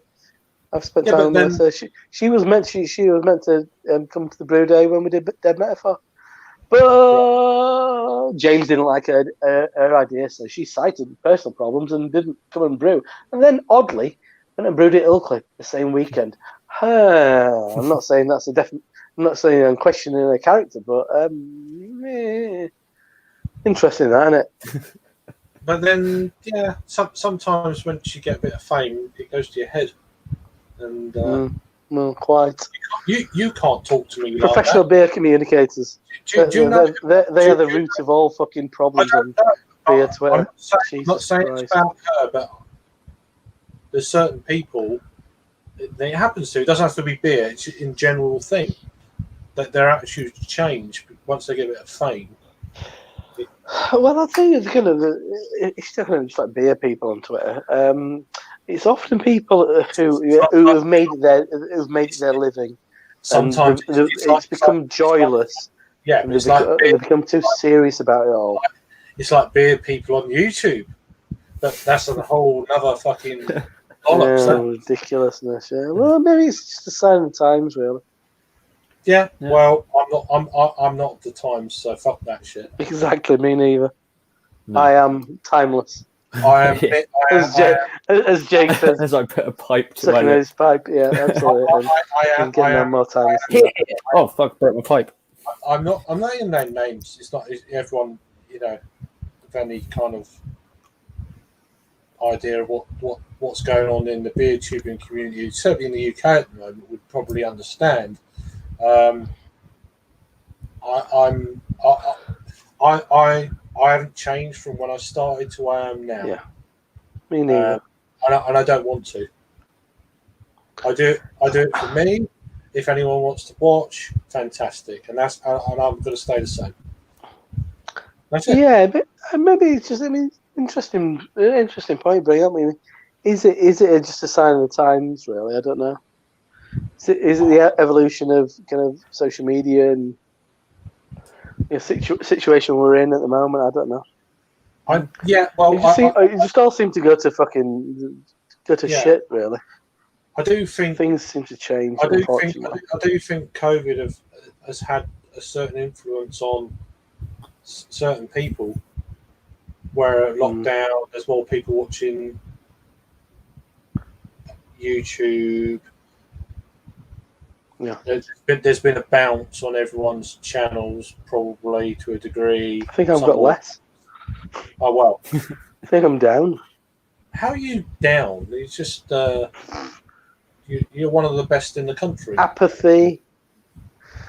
The only reason that COVID did help me because I actually posted stuff on my channel.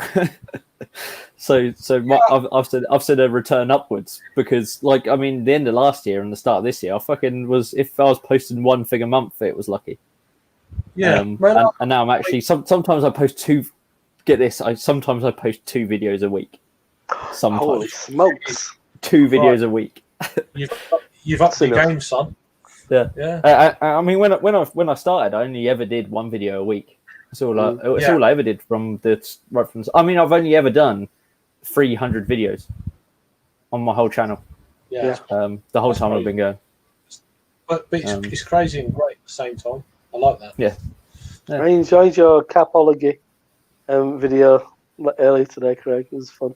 Oh, I watched the Bruno one. I haven't got the other. I haven't watched the other one yet. Flies. That beer's fucking bonkers. It was just juice. That beer was literally just pulp.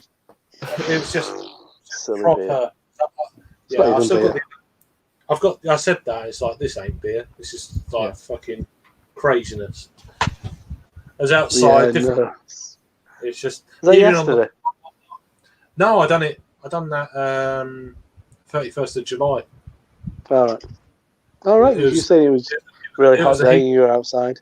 Yeah, it was the heat wave before, but I thought I'd throw it in now while it's fucking stupid hot. I thought that charlatan heat wave before this all happened. Before this, I've not done any on this. I've been outside in this week doing the reviews. Yeah, I might do a couple tomorrow night. I've got a pair of seagulls that are just every time I've done a couple of lagers actually. That's I've done the Goose Island lager and I've done the Brewgooder. Oh yeah. I've never actually had that. It's all right. That is all right. And that's another good cause kind of brewery beer because it's brewed by Brewdog, and I think it's another tree thing. So there's a couple of breweries out there that are doing some good stuff for the environment. So I think Brewgood is water, isn't it? They do fresh water. Yeah, it's the clear. Brewdog clear water lager. That's the one I don't know if I ever posted my review of that. I did it while I was doing a barbecue years ago. I don't know if I even posted it. It's all right. I don't think I did. It's better than a Goose Island lager. Yeah, I remember it being fine. I mean, Brewdog make solid beer, don't they? They just don't make very interesting beer. Yeah, not anymore. That's Brewdog for you. That's good. It was all right. It was actually on offer. I felt a little bit. After I bought it, I thought, oh God, I should give it that. I owe them £1 kind of thing because it was like £5 reduced to £4 just to get rid of it. I was like, I should have. I didn't realise that, and then I got it home. I was like, oh shit, I'd rather buy it full price. But, it's funny, isn't it? I'm just talking to Brewdog. It just got me thinking. It just makes me think how little they kind of communicate with, like, the online community these days is staggering. Yeah, but I think there's probably someone who's probably responsible for that. Yeah. I mean, the whole reason is so initially when you're starting out, you want to get as much exposure as you possibly can, so you do communicate with other people, and now they're up to a level where they just absolutely don't need to. I mean, it's not in their interest. It doesn't harm their business in any way. Not at all. So they're not going to waste any time on doing it. I know that was to do with thingy. I would say with the double punk thing. There's a bit of that knocking around, but I think that'll come through Domo Beers, didn't it? I think that. Mm-hmm. Yeah, exactly. Yeah, that's the route they're sort of going down, and it kind of makes me a bit sad in a way. Yeah, I think about last time I was up at Brewdog. It was such a fantastic time, and I was thinking about the people who were there. Yeah. Do you think that the whole double punk thing that has been suggested by other people before they released it to Tesco, do you actually think that that they done a great batch, as someone has suggested, compared to the Tesco's version? Have you had both? Or you had any? I haven't had either. I haven't had either. But the thing is, they probably did do a small batch that they sold on their website, and then they do a bigger batch for Tesco's, don't they? I don't know. I don't know what the setup is up for Brewdog. Yeah. I mean, once upon a time they had the kit in the bar, but that wasn't a good brewery. To be honest, it was something I was kind of like not just that beer, but beers before, where you get them independently with a supermarket, and then especially the ICAT from Salt. When I done when I done that 330 v the 440, you could see the difference. You literally could see the difference in the thumbnail even before I even said anything. Well, therein lies a lot of things. It's like, well, what batch was what you had of ICAT? the original it's one. A different size. It's a different size can. Yeah, but I mean, like, yeah, there's a lot of variables going on. Is that even when Cole was even there? I don't know. How you doing, James? I don't know. Did it predate Colin being at the brewery? There we go. There we go. All right, is this working? I did see it. Yeah, can you hear? Yeah, we can. Sweet. Okay. Wasn't sure if I left the mic off. But yeah, no. How's it going, guys? Yeah, good. But they reclaimed. They called back a bunch of ICAT salt. I think they had some issues with dissolved oxygen.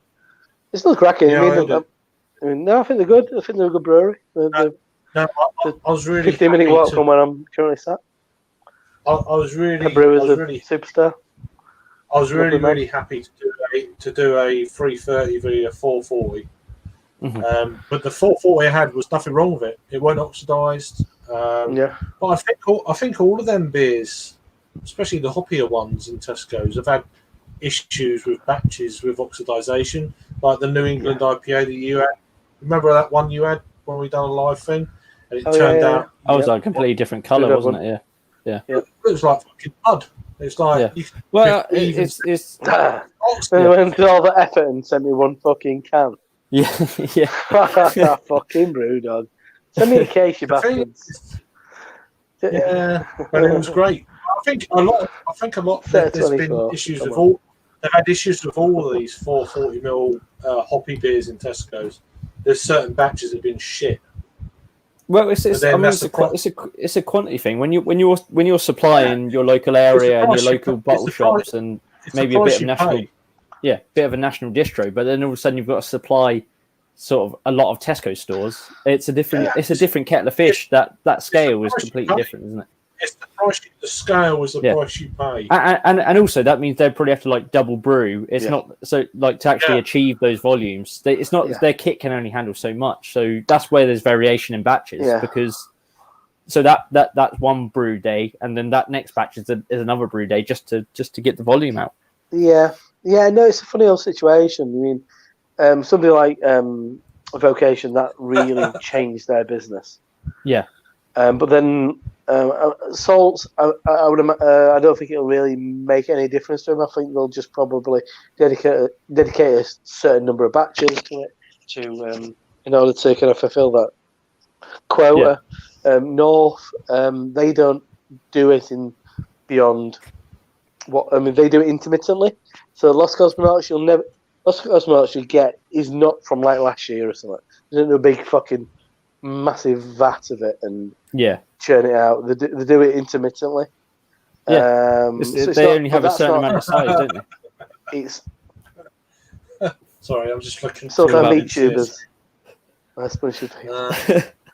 Mead. Well, I haven't watched it yet, but I do like a Gosnells mead. Well, that's sweet. So there you go. I do like a Gosnells mead. It's lovely stuff. I drank. I actually commented on Ollie's video because the only time I've had a few meads, but the time where I had a load of mead, I went to a Viking fighting festival where they fight each other, and you watch it, really? And they have like these big battles, and you just watch it, and I just got like shit faced on mead. Gosnells lovely. It's not that strong. It's like 4 point whatever, isn't it? This was like proper mead, like 14%. Sort of.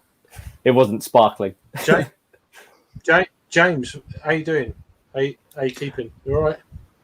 Doing all right. Yeah, just I was just setting up I was just setting up load videos for over the weekend and stuff, and then I saw there's a StreamYard thing. Let's go in this. So no, just chilling. What's in here? Are you drinking anything now, or not? Actually, no. I got a couple more beers today because I found out Systembolaget got a few. They got a few things in, so I went to Malmö and picked up a couple. So I got one American and 3 Swedish. You haven't got enough beer at the moment, James? Because I couldn't miss it. Do you want to know the beer that did it, actually? You'll laugh when you see this. You will laugh. The beer that made me go to Malmö was this one. Can't see it. Your camera. It's all pixelated. Right. Well, is my camera being shitty? Okay. It's OO Brewing's Pacific Pils. Right. This was like for a Pilsner though. That's the thing. I think this was 30 crowns. This was 30 crowns, so it's like £2.50. Oh, that's not bad. That's good. Yeah. How much is a train ticket? I paid like I've got like a 2 monthly ticket. There's a special deal in the summer where you pay like 700 kroners, which is like about £55, and it lasts your ticket. You get the whole county for like 2 months. It's great. So basically, if you get that, you just kind of rape it silly, you know. Just go wherever. I also got this one, Distill Brewery. Never tried anything from these guys. It says they're from. That's the American brewery. Yeah. I've seen some. No, it's just a hazy IPA, New England. It's. I know they've done a stupid ABV stout. I can't remember what it was called now. Yeah, we had some sours at Triangle by those guys. Okay. Kettle sours. Yeah, and I got another. I ended up with another one in the pie series from Brewski. This time, well, Brewski are doing like it looks like they're doing like Berliner Weisse series now, and they're supposed to taste like pies. So I had dragon fruit, raspberry, strawberry, triple berry, and now this one is the Hawaiian pie. So it's passion fruit, pineapple, coconut, and vanilla, apparently. It looks like a muffled out kind of porn photograph with your pixelation. Yeah. And the fourth one was this one. It's another sour from Dugis. This one is called the Do Sour, and it's supposed to be strawberry, vanilla mousse, almond, and rose flavor. So. Oh, that's appeared over here recently. I bet it's rose. I bet it's rose water. I bet it's that kind of thing. It's fairly strong. It's like 8%, so it's. I don't know if you can call that an imperial sour. Yeah, but yeah, that's all I had. Rainbow in Leeds got like 8 Duggars beers this week. Okay. Yeah. But Johnny buys every beer available ever. If you're curious about what's available in this tiny little corner shop on the outskirts of Leeds from the website, he buys all the beers. Oh yeah, no, it was just these 4 appeared, and it was actually I forgot because I actually would have gone in yesterday, but I was just like I just wanted to get out of the house for a little while, so I went down to Malmö. And I got all 4 of those for like 100 crowns, so that was like £8. Nice. Wow. That's good. Right. That's really good. In fact, am I telling you lies? It might be 120. So it might be like £120. That's a bit more like it. Yeah. 120. Sweden's a really expensive place for these, isn't it? No, see, honestly, in Systembolaget, it's very cheap. You know, these 440s, the Stigbergets, you'll get those for like 45 crowns, and that's less than £4. That's like 375 or something. Okay, that's more than a lot less than we're paying over here. Yeah, that's it. If you compare, I think if you compare that to like the Wylam or something, like you know that Wylam's box, expensive over here. Yeah, well, I mean, the thing is that the box of Swedish stuff that I went through, I paid 1,029 crowns for that, and that is, let me tell you, I feel alarmed if I spent 1,000 on anything. 1,000 of something. Well, it's 1,030 crowns. That's £90 for those 24 beers. So I've spent a little bit more than that. I mean, I've spent 1,200, maybe 1,300 is the biggest one. But I think when I spent that much, I actually ended up with like 32 beers or something. So spent 35 quid tonight. Yeah. Yeah, so it's not. I mean, but they last me the month. Some of the Swedish releases are like really good, so you just kind of go wild. Like on the first of the month, they release all the Swedish stuff, and then spaced out, like you get these releases. For some reason, this one had lots of Swedish things in it, but you get more kind of weird releases coming out. Like next on the 18th, we're getting a couple of different ones. We're getting something from Captain Lawrence. We're getting cool. Maiden from Siren. Oh really? Fucking hell. Yeah. What's the other one that was in? That must be last year's Maiden. So it's talks about this year's yet. Yeah, it's the 2019. That one's quite expensive. How much do you pay for that in England? Because it's 120 crowns here, which is it's just over £10. This sounds about right. Yeah, about a tenner. You look at Maiden. I think I've still got some Maiden. I think I've got the first 2 batches. Is it worth it? It depends what you like, really. It's one of those weird beers, and it doesn't use this like Solera method with the whole like you got it's they add a bit of the previous year and every year. So I like Siren. I've got some friends at Siren, but it's big fucking barley wine, old ale, kind of meaty, fucking boozy. Madness. It's really boozy barley wine. I'd describe it in layman's terms. Give you like a nice glass of it. It sounds good actually. I mean, I went for ages without having barley wines, and it feels like over the last while, then I've had loads of them. I've got 3 or 4 barley wines sitting in a box over there from Finland, and quite a few. Yeah. I've got a ton of imperial stouts now from Estonia, so I'm going to hate imperial stout, I think, by the end of this month. Yeah, I mean we're drinking Maiden at London Craft Beer Festival last year, like on keg. Oh, jeez, that'd be nice. Sort of at the end of the night, it was not advisable. First ever batch, 2015. Oh, that's nice. A lovely looking bottle as well. Fucking wax top. I hate a wax top. It's got a greasy. It's quite greasy as well. Is it? It needs to be open. That does. Yeah, 11.1. 2013. Sorry. 13. 2013. How much will that set you back if someone tried to buy that off you now? I don't think it's got that secondary market really. Unfortunately, I'm just hoping that it's not Maiden. Like gone to shit. Most beers that I kind of end up opening taste like you should have drunk them like 5 years ago. Yeah.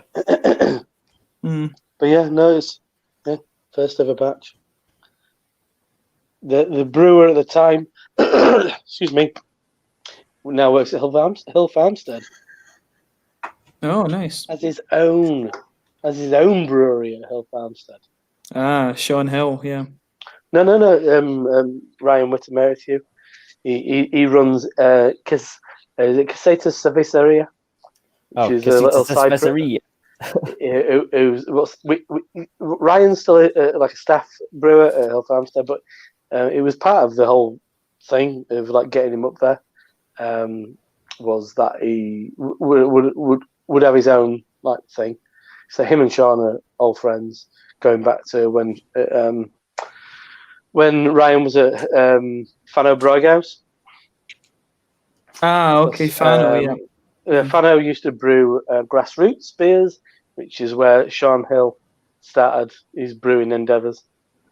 And so they go back long way, and Ryan was the original brewer when Siren opened. Well, that explains why Siren have done a few collabs with Casita Cerveceria in their time.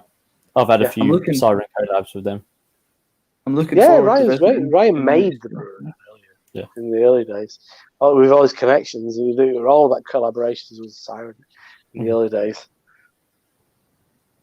That when collaborations weren't just like every fucking beer. It used to be sort of like a bit special to have a brewery collaboration.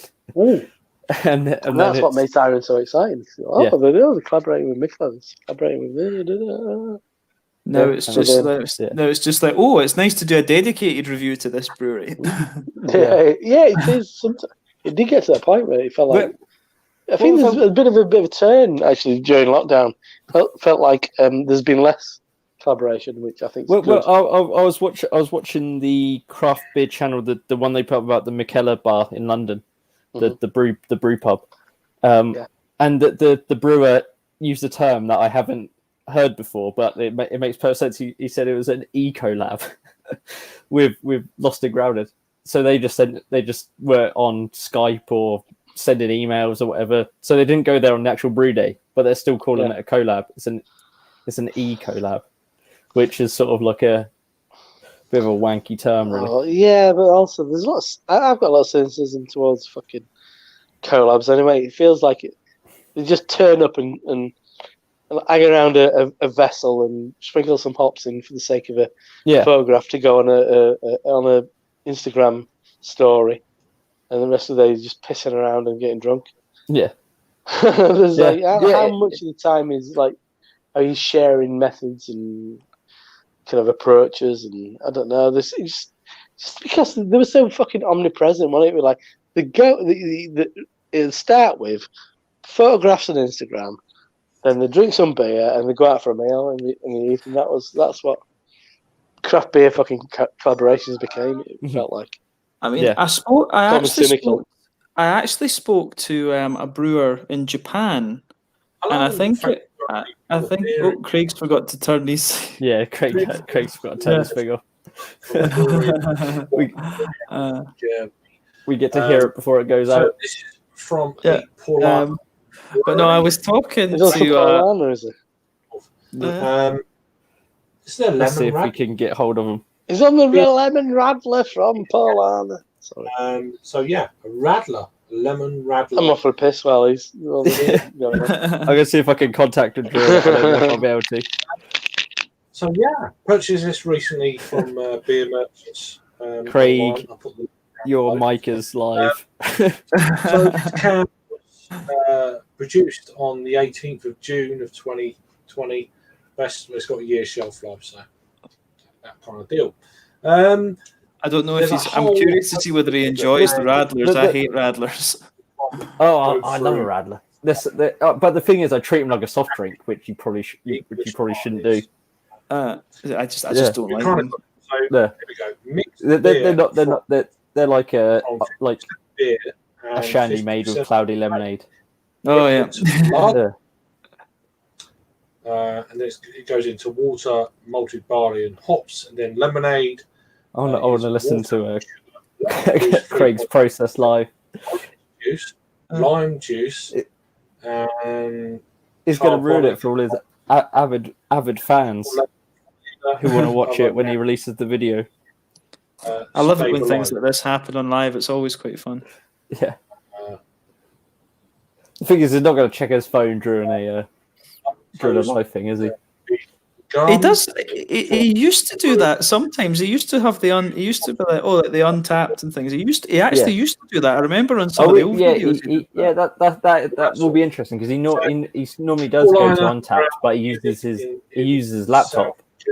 So I wonder if you'll notice that they didn't click mute. But I had that earlier, James, from enough waffle. Loch Lomond Brewery. That's one of the Lidl specials that they did. I need to try a few more of their things. I've heard that their beers have been pretty solid recently. I mean, this was £1.50 odd in Lidl, so because they Lidl doing a craft beer festival. Summer. So I didn't review it or anything. I just brought them just as fridge fillers, and it was pretty solid. It's like a Mosaic IPA 5%. But the weird thing about it was a complete underfill. The can was really tight, and when I poured it, it was a bit lively, but it was like underfilled up there. Oh, right. It was like an oddity. Cleaning my glassware. Strange. But anyway. But normally, like if it's an underfill, the can's like really flabby. Oh yeah, you can definitely. But it was really solid still. But when I poured it, it was like. It looks like a bubbles that are just clinging to the side. I've got a YouTube exclusive. Everybody likes an exclusive on Premiere. On BeerTube. Premiere. I'm going to premiere it, and it's going to be an exclusive. But is it Belgian? to the. It's an American beer by British Brewery. Bluey, yeah. Come on. I don't Come on now. Simmer doon. It's just amazing. It's got saturated in strata. Oh, lovely. It's as I poured it down my leg. It smelled like lemon curd tarts. I don't know what it is, Rob. I like it the way you say it. I like the way you say the word tart. Tart. You fucking tart. I've watched a few of your videos where I don't know why. I just always remember you talking about either curds or tarts. And I just like the way you say tart. Lemon curd. Lemon curd. Oh, this is beautiful. That's how a lot of beers look nowadays, like lemon curd. It's a good descriptor. Lemon curd. I like a lemon curd tart. To be honest, I always compare it to like fruit juice because I drink a lot of fruit juice. So I'm like pineapple juice or mango juice. This kind of shit. That's kind of how I compare the colours. Yeah, no, it's a funny old situation. Exactly. It's what is your sphere of reference? Isn't it? And I think that you always kind of. And I like how people kind of like move through them as well. Because everybody gets a bit stalled, I think. Yeah, everyone gets stuck in the same old stuff. Same descriptors, it's easier to get into that kind of like mold. And I because I don't record as much as I used to. So I kind of find that I don't get as stuck in those ruts anymore. Maybe I'm equally as kind of it's a two-dimensional as I always was, but but I think sometimes it's like if you go on holiday or you maybe discover something or you change a certain kind of like way of life, and that brings in like a interesting. I'm doing it from memory. I reckon it's about £1. Kind of like twist in that sense, like James was saying. That if you drink a lot of juice, like a fresh juice, then you've got those points of reference. Yeah, because that's always been my thing. I watched something the other day, and what was it? And they were saying about you can't say those words. Years ago, when I first started kind of like doing all this bullshit, someone said don't say hoppy. Yeah, I guess. Yeah, because hoppy can mean a million different things, can't it? And it's those words with "I" on the end. Orangey, malty, grapefruity. It's bullshit. I mean, orangey, orange. How do you break that down? What is it? Is it about flesh? Is it about pith? Is it about? Is it a fucking satsumi you got in your Christmas stocking? Is it a big old juicy Jaffa orange? I always remember drinking Magic Rock High Wire on cask. And my descriptor for that was it's like eating an orange like you eat an apple. So you've got juice and you've got pith, you've got that kind of dryness, you've got sharpness. And it's that I think that therein lies a point of interest. Yeah. For somebody who's going to watch this kind of bullshit. Yeah. It's masturbatory what we're doing. I mean, it's all exactly. Yeah. It's like our opinion, isn't it?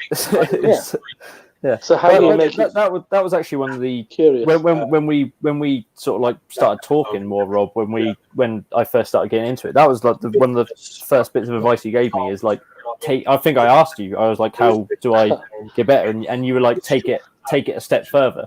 Don't say it's lemony. Say what bit of the lemon is it? Is it synthetic lemon? Is it like curd? Lemon curd. Yeah, which is true. That's what I do now. Like that's what I try and do all the time. Is like what is it? And a lot of it, like for me, frame references. A lot of the time, it goes back to like childhood sweets or like all that like sort of bollocks. Because that's my frame of reference. So it's like okay, that it's fruity, but it's sort of bits and effects. Remind me a bit like fruit salad sweets or whatever. Or it's like a tin of fruit salad. And I think that's how you get better is actually trying to really pinpoint what you're experiencing, as opposed to just saying, oh, it's got a citrus flavour. It's evocative, isn't it? That's the entire point. Were you talking about tin fruit? My grandma had always had tin mandarin mandarin oranges, and it had a green paper label, and she already had it under sink. But yeah, it's all it's tuning into those little memories and stuff. Yeah, which brings it alive. Yeah, into the autumn series. Because you can be analytical and stuff, and it'll take you so far. I think it needs to be a bit more than that. I think that's what people kind of like respond to. Yeah, fest beers. That's what I like anyway, because it's about experience. It's about experiences at the end of the day, isn't it? It's and that's what makes everyone interesting, because everyone comes from a different angle, and everyone's sort of memory and perception of stuff is different. So that's what makes everyone unique. Whereas if we all just said, "Oh, it's multi," which it doesn't really tell you too much, does it? Yeah. No, and it's not about being kind of exclusive. It's not about being or like wanky, is it? It's not about.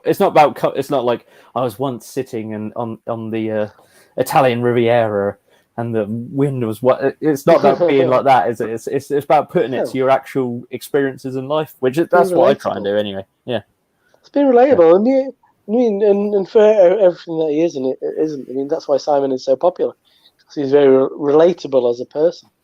Yeah. To a great amount of people, and that's how it works. And that's how, well, my experience on YouTube works is that I don't watch fucking Logan Paul and all this nonsense. I've never watched any of that. I don't even know a lot of it exists until other people told me about it. I didn't really fucking know it existed because that's not my experience.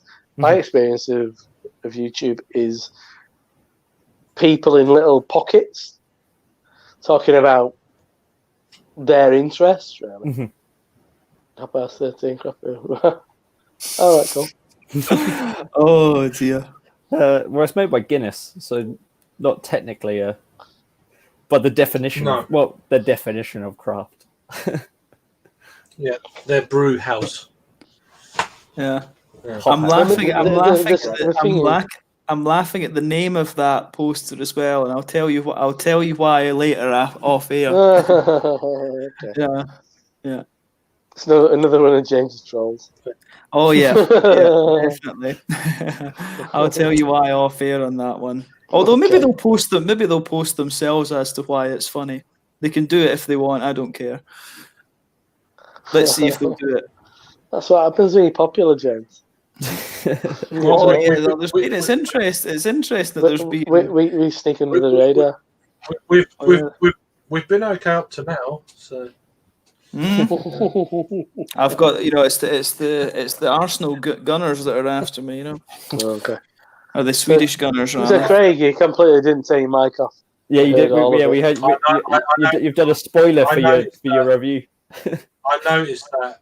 I tried to contact you, but it doesn't matter. We just talked over you. Talked over you. We know that annoys you, so talked over you continuously the entire time. I'm used to it. It's all right. Nah, it's all right. I noticed when I come back, I was like, "Fuck, I didn't mute it." I noticed straight away. I was like, I did mute it, but then obviously didn't stop us. At least I wasn't having a wank or something. So. That would have been fucking great if you just wanted not going out. You dirty strumpet. That would have been some viewing pleasure. Mind you, I'd have been back by now. So there you go. Yeah. You'd have been a lot quicker than your beer review. Maybe that's a beer tube challenge. Can you do a review quicker than you can have a wank? Yeah. Look at. It's the challenge. I'm looking in James's direction. On that comment. If you can last as long as James, you're an absolute stallion. If you go for one of my 3-minuters, then no, you're not. Quality though. Quality. Yeah. You can't. Last long. Well, at least from those comments today, at least you guys take a shower before your reviews. Those comments. I've had two today. Yeah, I had a quick absolute ice cold shower. It was lovely. I love a good ice cold shower. You've had two. Yeah. You had 2 reviews today. God, blimey. Another 2 showers today. I've more showers than I've done reviews. I haven't done any reviews today. Fuck that shit. Knobheads. Shower. Knobheads and egotists. Shower. Knobheads. Pick your camp. Which are you? Bit both. No, I'll probably do a couple tomorrow night. I'm not going to do any on Saturday. And chances are I'll probably do some on my main reviewing day Sunday at the moment. I'll do like 2 on a Sunday. That's about it. Might chuck one or 2 in the week, but that's about it at the moment. I'm down to like 14 videos. I'm gonna ration them out. I know. Say 40. I've just 14. Oh, 14. I have nothing in the can. I've just the last 2 days I've rendered. Talking of blanking and the last 2 I've rendered 14 reviews. So there you go. Craziness. See, my advice is just record on your phone because you'd have to deal with all this bullshit. You can edit on your phone. I use this thing called Filmago. I think it was Matt, Master Beer Reviews. Put me onto it. Matt uses 2 things. Matt uses video. Yeah. Here's a shocker. One of the most popular beer reviews on YouTube. He uses his phone. So Matt uses his phone, and Matt uses 2 pieces of software. One what kind of it gives him a bit more manual control of his camera, and then he uses a piece of editing software, and that's it. Is it Filmic Pro? Is that what you use? The camera? Is that Matt? I think he's Filmic Pro. Yeah. Is that Matt from Massive Beer Reviews? Yes, Monty. Yeah. One. I use this really good bit of editing thing for. I used to just use iMovie, but I've recently, last 4 or 5 videos I put up, I use a app, but it's a bit of a disservice to call it app. It's called Luma Fusion, and it's like a really comprehensive editing software. Yeah, there's a few people recently. I must admit that there's a few. I don't know. Looking at the thumbnails, I have no idea what channel I'm watching. There's about 3 or 4 that always use the same shit. So I have to look and I'm like, oh, okay. They all look the fucking same. One thing else which just staggers me. I don't know how he does it. Quality of Simon's camera on his live stream is amazing, and he's just using his phone. He's got an iPhone, but quality of his fucking live stream is unbelievably good. Because he's probably going off of Wi-Fi. His Wi-Fi. He's probably got like very strong Wi-Fi. I guess high bandwidth and stuff like that, maybe. But no, I mean, I watched it the other night on my telly, like 42-inch telly. Like, it's fucking really good quality. Yeah, I don't think I need to use it. Oh no, I watch it all on telly. I watched you on telly earlier. Saturday watch on a phone. Craig on telly. On a 42-inch screen. I don't know more details. I just watch it on a phone. Just watch it on a phone. Yeah, well, part of it. I mean, sat on the bog watching that shit. You just wonder what's dangling from Rob's light bulbs these days. No, dangling from my light bulbs. But yeah. So it's all a big thing about it is lighting. For me, mine doesn't look as good as it used to. I admit, I do have a piece of studio lighting. I never bring it out. So it seems like more effort than it's worth. But I've got kind of like lighting on the ceiling, and it casts shadows and stuff. So I just think, oh fuck it, doesn't really matter. It's not that important. Someone's gonna have a fucking problem with it. These little things. Yeah. No, the bullshit. I love these. Crap. Mine's really good. You got mine's loads of like control. Mine's like fucking blind you all. But did you get yours for like Wish or something though? Yes. Yeah, exactly. Yes. Yeah. I got. Come in, mine from Wish as well. You can pay 65 quid for you. shotgun mic, I'm sure. Do you know? I don't use my Rode mic anymore because it's worse than just the iPhone mic. It's like that is probably like a 4 or 5 year old microphone now, and it's actually got this really distinct click, which is why I started using music on the back of my videos to get to so you couldn't hear the click because it was like. Oh, really? So I put in a bit of music, and then now I've just kept the music because I think it's funny. See, I'm thinking I need to invest in a wee microphone for the interview side of things. Yeah, if you're out and about, a microphone, but in the house is fine. If like the microphone on the iPhone's fine, but if you're out and about, you'd want a mic. Yeah, I've got a shotgun mic and I've got a lav mic.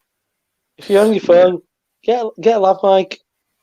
Because if you want to be that fucking pedantic about it, you can stick it on a pencil. You can stick it on a pen with a little crocodile clip on a lav mic, and you can like maneuver it around. Johnny and Brad do it. They use lav mics and like hold it in front of someone's face. But you can get splitters for lav mics as well. So you can have two off the same cable.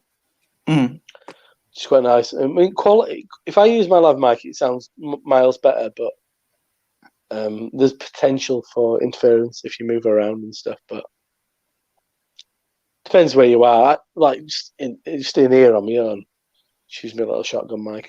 But the lav mic when you're out and about, absolutely. I've got a little case that I carry around in and stuff. Yeah, I might need to chat to you about that just for a few wee recommendations and things because I actually have. It's 15 quid off Wish. Yeah, all right. 15 quid. Yeah, nothing I was to lose, thinking. have you? Apart from the fucking 6 meters cable that I didn't really want. Like fucking it's a really long cable. It's so annoying. But yeah, I'll put you. But reviews are really good. It's called an M1. Get it off Wish. 15 quid. Don't badmouth Wish in front of me, Jake Overton. Well, I've got a good light. I've got a fucking big ass light with a softbox. I just don't use it. Well, then you might as well not have it. Go whack it out. Oh yeah. Oh really now? I just don't care. I don't care that much. Don't care that much. Exactly. It's. I always think it's the equipment's good, but whatever you've got at the time is the best thing to use, isn't it? Yeah, and it's looking at who you kind of like who you think does what, who you think does things to the quality that you want it to do, and it's all comparable. I asked a couple of years ago. I asked Matt what he was doing because I thought, well, that's. Shit seems to look really high quality, and that's all I'm prepared to do. So, what's he doing? And he's like, I use this and I use that, and blah blah blah. Chris Stelz used to have a couple of soft boxes, and he used to have like a little track and everything that used to move past the beard seamless. Yeah, he did. Yeah, he did a video about it. Yeah, don't you remember? Don't you remember there was in his sort of B-roll of going past the the B-roll, but yeah. He actually had the aroma. It was a mini track that he used to set up, and it used to go around the beer. I used to do that manually. I went through a period of time when I did a lot of B-roll and edited it in, and then Stuart said it looked. Stuart said disparaging things about it. I thought if Stuart's saying disparaging things about it, goodness knows what other people are saying. Blimey. Well, you'd have cutscenes of me from another angle, having a sniff. That's it. But it's who sets the standard? That's the thing. Who cares? Who's seen as? Yeah, well, yeah. Yeah, I set my own standard. We're just the ones that hide in our bedrooms and do reviews, though. That's it. But see, this is the thing. I mean, but if I'm being kind of pragmatic about it all, it's who sets the standard? The most popular people set the standards. And how you? One is really low tech. No, but I'm saying Simon has really high end kit. but how he shoots is as bog standard as it's going to get. It just is. He's got a static camera. He's not doing anything beyond that. He's got a Mercedes and he's driving it for 20 minutes a day at like 22 miles per hour. I mean, it's not doing much for him. Johnny and Brad, they're the opposite end. They've got suitable kit for what they're doing. They're editing to a high level. They've got good quality cinematography. There's thought put into it. So that's the other end of it. And I don't think there's anybody who compares to those guys as far as on a regular basis making content, as far as quality goes and as far as production goes. No, and both lovely people, and I think Simon is as well. Lovely people, and due all the plaudits and all the respect that they get. Where we fall in between, Greg's beer reviews, whatever it is, I don't care for Greg's beer reviews, but it's like, where do you find that measuring stick? Who are you at? I mean, it's like Ollie. I think Ollie's great. Ollie's quality is really good. But he's very much himself. I think for a long time, I think some people still try and reach for a certain gold standard. I always think Peter Masterpoppins is, as far as what I care to do. Yeah. If I'm in this, if I'm comparable, he's one of the best. He's one of the best. He's one of the best. I think he is the best. But I mean, as far as like a taster, Peter's really, I can say a lot of positive things about Peter. I feel like I've been talking too much. So yeah, I like Peter's stuff as well. Actually, I enjoy watching his videos. Yeah, credibility. He's really good. But he's down to earth. Yeah. He hasn't got this bullshit thing going on around him. He's exactly the same. It's purely about the beer for him. It is purely about the beer. And that's the difference between him and certain other side of the fence kind of things. It's not about views, subs, yada yada. Although he's in that level where, of course, but he's still a normal guy doing it like the first day he started. And I have no idea how many subs Peter's got. It's not that high. I don't think he's even got as many as James. He's got about 10 or something. I think he's getting on for 10. He's not far off James. Yeah, but I think that's a plateau. I think you plateau at a certain point when you're being kind of niche. 9.51 thousand, it says. Yeah, but he's not trying either. He's got there, but he's got there. But he's not trying. He's not trying to make it money because it's as with all of us, it's a hobby. Yeah, it's not. He loves doing it. He loves doing it, and that's the difference between him and say some of the other. I mean he's almost got like, the thing I like about Peter's is like almost has got his little like cast of characters. Yeah, I love when Brett's on and everything with and like he's got his little sort of like crew and like Plinner and all guys like that. But Plinner's not been on it for a while. But, yeah. No. I think he's got things. It's genuine. It's genuine, though, isn't it? Yeah, it's completely genuine and like I mean, I watched. Yeah, you watched the live stream last week? No, I did watch the live stream. Yeah, it was really good. Yeah, but then like I watched the mystery beer that he put up, and like Peter was like drunk by that point, and he was slightly irritated at times as well. It was really funny. Yeah, and Brett's like giggling at him. Oh, the stalker has been using the. What is it? They've been using the. This is the thing, right, guys? In Sweden, everyone's address is public. So whoever this is, I think I know, has been using the things to search addresses in Sweden. Kudos. Well done. You can use Google. There you go. Oh, man. I don't even know if my place is 137 square meters. I need to check that. Let's see. It's been like mega starts. That's quite funny, actually. It was really on Peter's stream last weekend. There was a wonderful moment where they're giving Brett some shit because he is their whipping boy a little bit. But I think he's really. But I think at the same time, I think he's probably the best contributor to that channel besides Peter. Well, he gets all the beers. He's great.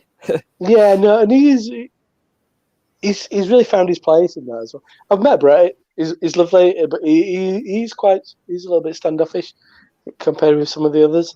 But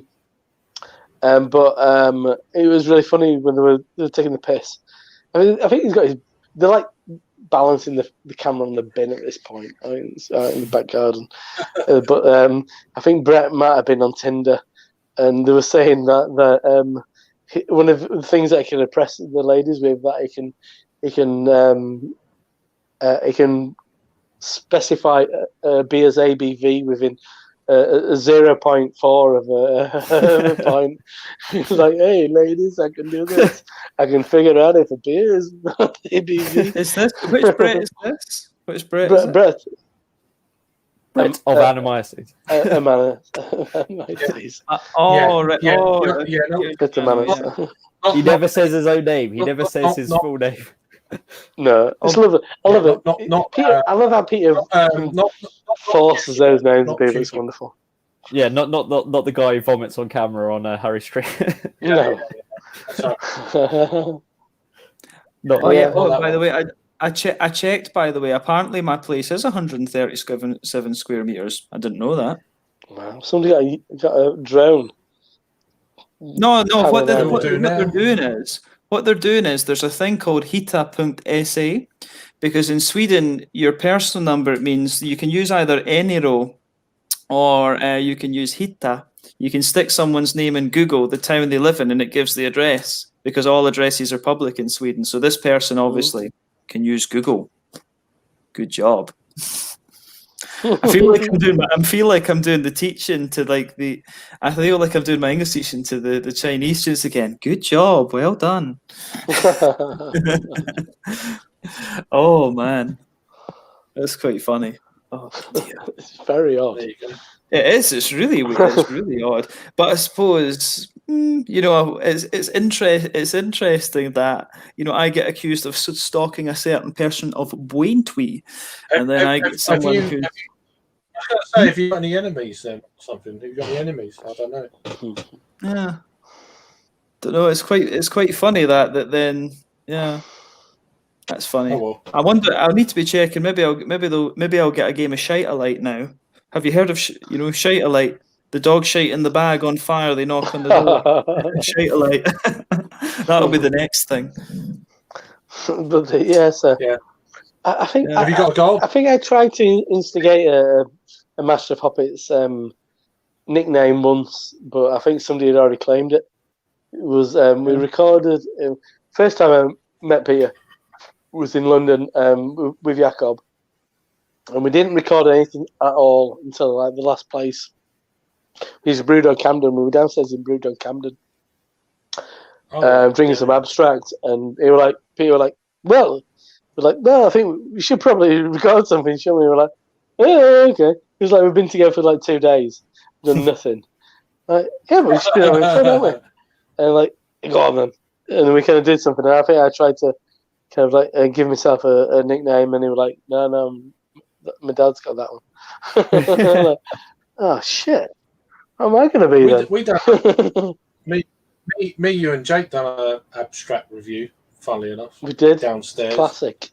Yeah. I was trying to find that. Wouldn't it be nice to get away with a classic? It was terrible. We derailed it massively. It was crazy. I have very fond memories. That evening was wonderful. Yeah, it was a great time. It was worth the copyright strike just to keep that. Yeah, because of one of them deals. Yeah, I remember we were right under a speaker as well, weren't we? We must have been barely audible on that. Yeah. All night long. The ill-advised beer reviews all night long. It's smoking bit outside, back of Well and Bucket. Was it try to do a Stone Chocoveza? Oh yeah, Stone Chocoveza. yeah. I've got that. That was one. It was one. I have to admit, that was one thing that always pissed me off in Korea when I was filming in the brew pubs around there. They always had to have music on, and I was just for fuck's sake, hate that. And it's always going to happen. It's going to happen in bars. It's just unless you've got unless you've got your own mic. That's why I like sort of like recording out. If I am in a place, I'd like try and record outside. If they've got like a nice outside bit, but yeah. Mm-hmm. Well, now's the perfect time. Now's the perfect time to do that. Yeah. So, everyone's out fucking side. You can't stay in here. So, Craig, I don't know if you and Jake talked about it. You had your first cask ale in probably since March. Yesterday, some seafarers at a little pub. No, Queen's Head in Ramsgate. Yeah, I had 3 or 4 pints of Seasider by the sea. Seasider, yeah. English bitter on cask. So the first one. How was the experience for you then? Out and about, drinking in a pub. It was weird because it's the first time I've been to a pub. Was outside. You go in, get your beer. You got to stand at the door, hand sanitizer, order here, collect here, go out again. Yeah, it's which I'm fine with because there's no one in the pub when you order a beer, which is great, you know.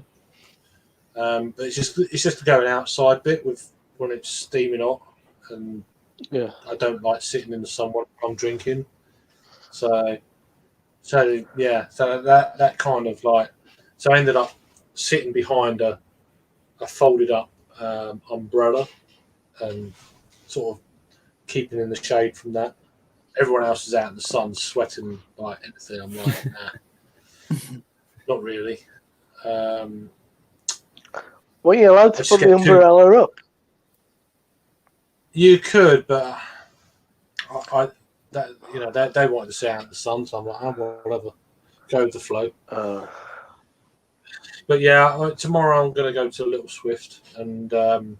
I think they've got 6 or 7 tables, but it's going to be sunny again. So everyone's going to be outside. So what is the setup with that place? And I mean, I know you've been buying a lot of your cans from there. So what is the setup there? Yeah, you've got like you've got it's a 2 entrance pub. Okay. Ultimately, the upper end onto the like a street, and then you go down. You got the bar at that end, fridges, and then you go some steps, and then there's a small there's like 1 or 2 taps down there, and the bar goes down underneath where they store stuff, and then you've got a seating area there, and it that actually backs onto Margate Harbour. It's literally opposite Margate Harbour. So if you've got any idea of Jolly Boys Outing, it's opposite the harbour, kind of. And that's where people sit. Obviously, the setting sun from the west is at that end of the whole premises. Cool. But yeah, and then they've got an upside up. They've got a first floor seating area that backs onto that as well. So that's really good. But yeah, it's just going to be interesting tomorrow just to see how it all goes. I'm going to go and get the train because no one seems to be on the train. Or I'll be on the train or on a bus. Bus, you're a bit too, Yeah. I've been on both. Yeah, trains lovely. I just get on the train. At the back end of a train when no one sits, so that'll do me. Wear my mask and rather than on a bus, single, not a double-decker bus, even just like a single. One way in, one way out. Yeah. I'll just get on a bus, on the train. So yeah, that's going to be. Yeah. And just walk along the seafront. Did you enjoy being kind of out and about again then? Well, I've been out. I've been out. It's just the first time I've been to a pub. No, but I was saying in that sense.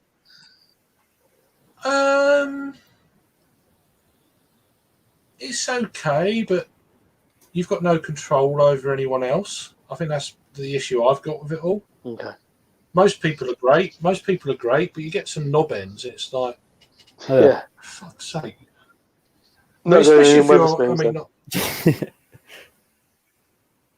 the biggest biggest pub in Europe.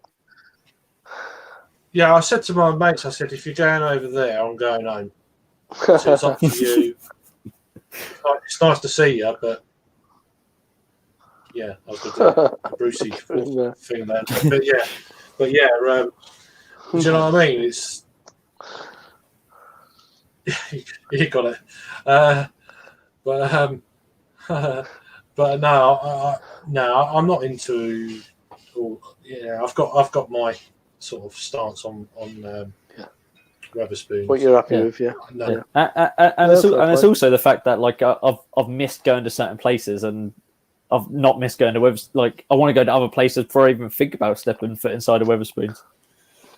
Yeah. I don't know. Even taking sort of politics and stuff out of it, it's like there's places I want to go to far more than a Wetherspoons. That setting is like where I'm planning, where I'm going to go on Saturday. It's all about those places I really like. Yeah, I'm not just going to like haphazardly just like stumble into somewhere. No, I mean I might do on the day. It'll be my last day of getting out and about, sort of kind of thing. I might go up to my local brewery. They got a nice tap room. Up to Gad's tap room, and I might go to the Once and One. So I might get the bus up there. So that'd be only snag. There's only one way to get there and get back is on the bus. On the buses. Right. But yeah, so I might do that on Saturday. We'll see how the time I have to work out bus routes, etc. But yeah, so I'm planning to do a brewery or two on Saturday. Have you filmed at Gads before?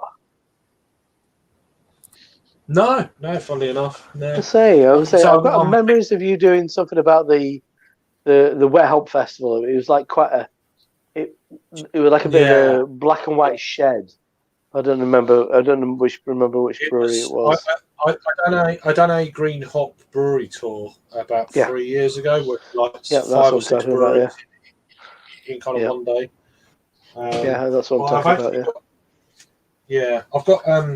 I've got this old mic thing, so I'm going to try and work out to use this sort of thing. Yeah. So I've got all this sort of shenanigans. So I still need to work out to fucking use it because I'm an idiot. But, so you do Gads on that one then? I think by the time I got there, which was the last stop, my it's the last stop. Battery.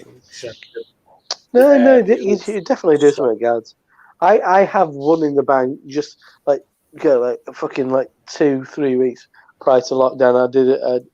I met with Stuart actually, and we went to Kirkstall Brewery's tap room. That's still on my phone. I've got that to put together at some point, but. I'd like to do like an interview with Eddie. Actually, that'd be quite. Yeah, cool. Absolutely. That'd be really good. He's one of the main in the country. Never mind anything else on cask beer. So. Oh, absolutely, and yeah, absolutely. I mean, but I don't. I think was he a Firkin brewer? Yeah. He was back in the Firkin brew pubs. Yeah. He was one. Originally, before he moved to Ramsgate, he brewed for Demolin.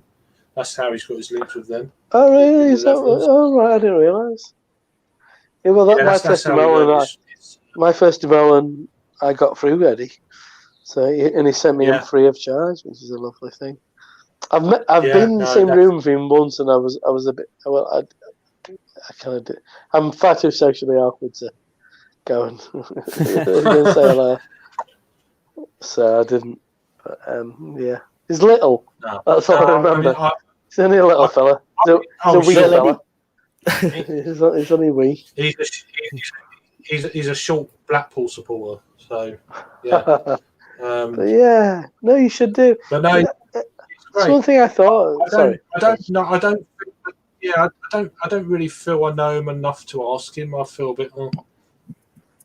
He says well, no. Sometimes like, that's not. Sometimes that's actually a better situation to do it. Yeah. One thing that kind of struck me during like lockdown and stuff was, is this something I should be doing? Could I be doing like interviews with people and stuff? But then I felt, do I want to? Do I actually care enough about it? Do I have that enthusiasm? Few breweries I'd like to, and I don't know if I do. I'd like to have done that with a few breweries, like on this sort of platform with just like two people. But then I thought, well, I don't want to come across like opportunistic for the situation we're in, kind of deal. I didn't want to, Well, I think it's probably in that sense, probably the best opportunity ever. I mean, for me, I did one with Stuart Bauman when he was head brewer of Brewdog, and I thought that. I'm really proud of that, to be honest. And it still gets me some. It's still one of my most popular, like most watched things every month, anyway. And it was good, but I think I was just in a different kind of like mind space then. Like now, I was going to do one with Andy from Elusive because I got some beers off him, and Andy's an old mate, and I thought it'd be good, it'd be a fun chat. But I thought, do I care? I would like to. Do I care enough to talk about all that kind of shit? I want to go. I mean, I love the guys at Time and Tide, but I need to go there a few times and then maybe, strike up of like a proper personal relationship rather than hearsay and YouTube and stuff. No, I don't think that plays a part. I mean, and we're all in similar situations. I'd be really curious what James has done when he was on his time in Estonia. But I'm looking in Jake's direction, and like it's like obviously Better Mill are like one of the top brewers in the country. You if you wanted, you could go and do that. I mean, but it's just I don't know. I just don't feel motivated personally. I have actually done bye Ollie. I've actually done I did actually do a little interview Enjoy the pizza. Hope it's not pepperoni. Yeah, well, that's an absolute waste of a pizza. I've got to say, Ollie, that's disgusting behaviour. But I actually did do a little interview with Charles from Burnt Mill, and then on the same day I also did one with, and this was off the cuff. I was a bit drunk at a festival. Have you ever posted them? Never posted them, and I did one with Bates from Duration. Yeah. And never posted them. I never put together the video, and I don't know why. I think it was just laziness. It was just I had all this like stuff. It was this little tiny festival in Norwich, which was actually probably like a really good festival a couple of years ago. So like I did them, and then I sort of I don't know why I didn't put them out. Because they would have been small parts of a bigger video. Because I had no intention of interviewing them; they were just there, and I just asked them a couple of questions. Yeah. So like, but I've just got to get better at then just actually when I do stuff, just actually putting it out. I've got loads of stuff that I've never released that I've shot and just never released. Yeah. Well, thankfully. I know loads. Lots of I've got some bagel videos. Never post that. the bagel reviews. Do you need to post it unlisted and share it with us? Because I can't even watch it myself. If I can't watch it myself, I can't let someone else do it. Did I hear right there? Bagel reviews. Yeah. Salt beef bagels on Brick Lane. Yeah. At the end of the night that we were talking about Action Bronson style. Yeah, I can imagine it's absolutely fucking brutal. I can only imagine. I need to watch it. No, you don't. No one needs to see that. Jake, look how uncomfortable he is. They're thinking about so it. cringy. By my standards, they're cringy. That's how cringy they are. I'm sure they're horrendous. I'm sure we just pissed out of our faces.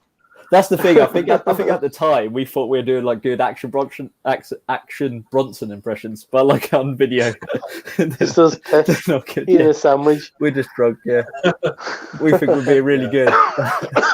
Yeah. You were saying about Estonia. I mean, all I did with the Estonian one was I'd had a few to and fro's with Pohjola. Like I don't know. I might be wrong in saying, but I think it was maybe Peter or I who were like one of the first ones to kind of review Poyala on YouTube. I could be wrong in that, but I had comments from like Poyala, and I had quite a bit of there was quite a few Estonian folk were watching my channel, so I just kind of before I went out there, I did Muscold years ago. Ah, yeah, yeah. That's the only one I've probably done. Yeah. But I mean, we get their stuff fairly regularly over here. Oh, we get loads over here. It's very popular at Triangle when I work. Yeah, no, it's really especially the barrel race stuff. I'd say the last 2 years we've been getting all of their, pretty much all their barrel age series, and if you want to buy it, it's there. Yeah, bad price. A lot of people well priced for it is. Yeah, it's absolutely. I did Jester King. I did Jester King of the Starlight. That's stupidly good. I just dropped them an email, and I just dropped them an email and said, look, I've been looking to kind of start off a new kind of thing on the channel, just like a Meet the Brewery, and the idea was given to me. There was a guy who used to run there's a lot of typed blogs here in Sweden. And there's a guy, Andreas Tullgren, he used to run one called Ulresan, but he's got like 4 kids now, so he's got like no time for it. But he had a thing that was like meet the blogger and meet the brewer and stuff like this. And I was kind of like, that could be interesting to transfer into videos. And I said to him, like, do you mind if I steal your idea? And he was like, sure, go for it. And he's like, there you go. I want to get Andreas on like a Meet the Blogger thing, because he did a Meet the Blogger for me on his blog, so I need to get him to do one for me. But no, I just emailed. I did one of those years ago for Chad's Beer Reviews. I was his guest on Chad's Beer Reviews. Oh, nice. Oh dear. But yeah, no, I just emailed Poyala, and they were like, I just emailed Poyala, and they were like, I got an email back from N Parel, because I said to them, look, it would be really cool to interview one of the founders and then Chris, the head brewer, if it's possible. And they were like, sure. What days are you in Estonia? We'll make it work. And that was great. And then I emailed Puaste as well, and they never replied, actually. What a set of shit. Yeah, they never replied. But what happened was, he told me, he's like, oh man, he's like, no, you don't. He said, you don't write to Poasta, you call them, because they always answer the phone, but they never reply to emails. So he called Aeromander from Puasta, and then I got to see Aeromander. I got to see Aero like 2 days later. He gave me his phone number. Aero was just like, yeah, give him my phone number. So I texted him and was like, all right, can I come tomorrow? Yeah, no worries. And there we are. And I filmed one with Aero as well, actually. And Aero is a really cool guy. Very, very nice dude. Peter North. Yeah. If you were Peter North, I would be very impressed. I feel very inadequate. Cheers. If you were Peter North, wow. To be honest, I'm going to believe, even though I know you're not, I'm going to believe you are Peter North. Cool. So maybe it'll make my day. Maybe it's Releno Craft Rear has got a new. Well, could be. It is what it is. Am I Simon's little brother? Clearly not. Nah. It's more like he's my little brother. But I think you might be right. I think this might be the. I'm going to state this now. This is either Adam, or this is the kind of rising of the phoenix of Releno Craft Rear. I think I've got a suspicion that it might be. Releno Craft Rear was brilliant. Like, I missed that. Even though it's been suggested that I'm that person. I'm not. It's great. It's great. No. It's great patter. Yeah, it's great patter. I still love the ones that I had. The ones that I had to do. What was it? Bob Buff and there's that Partisius Maximus. Those guys are probably the same person. Well, the boat. Well, Pertisius Maximus, I know, is from Paul's neck of the woods, somewhere Pennsylvania. And I don't know. Yeah, the other one. Yeah, the other one. no, yes, no. As well. You can spot it anywhere. That could They be try. That'd be an answer. That could be an That's the answer. answer we were expecting. Yeah. Perfect. I'm good. Yeah. I thought Adam was busy tonight. Very Welsh. Well, What you mean, Adam? Yeah. Maybe is I don't there. I know know about it's not. certainly It's just he accuses me of being real anal, but it's not. I think it's just some I don't know fucking about dude on the internet. I think it's Yeah. Who likes to just have a go at people. It's funny. I think really, it's just some dude. I think whoever it was awesome. I loved it. Real Anal Craft really Beer was like my favorite troll ever. I loved him. He was really entertaining. He captured a moment in time. Captures the thing is, the essence of the internet on YouTube. I don't think that the whole object of being a troll, you don't want to be liked, so it kind of backfired to a degree. So we all loved it. We loved that troll. Even though Adam still thinks it's me. Yeah. Well, I mean, Adam, like today, Adam was like insinuating it's me. It's not. I'm said. It's like one night we were both commenting, and real anal was kind of like aping my comments just to try and. No. I've told Adam I'm not that entertaining. I'm not that intelligent. But Real Anal was like he wasn't even like much of a troll. He just said sort of witty comments. Things. It can really actually be a troll. Yeah, because you can tell a troll because they just say stuff that about nothing that's happening, nothing that's going on. Whereas he was actually watching. The troll, whereas like he was actually watching and following on and commenting to what we were saying. Yeah, but he was knowledgeable about beer as well. He was a troll that knowledgeable about beer, so it doesn't kind of. He knew a degree about beer, so that's a bit. Normally, trolls haven't got a clue. It's funny though. Waffling on. Funny. I think it's John Drinks anyway. Yeah.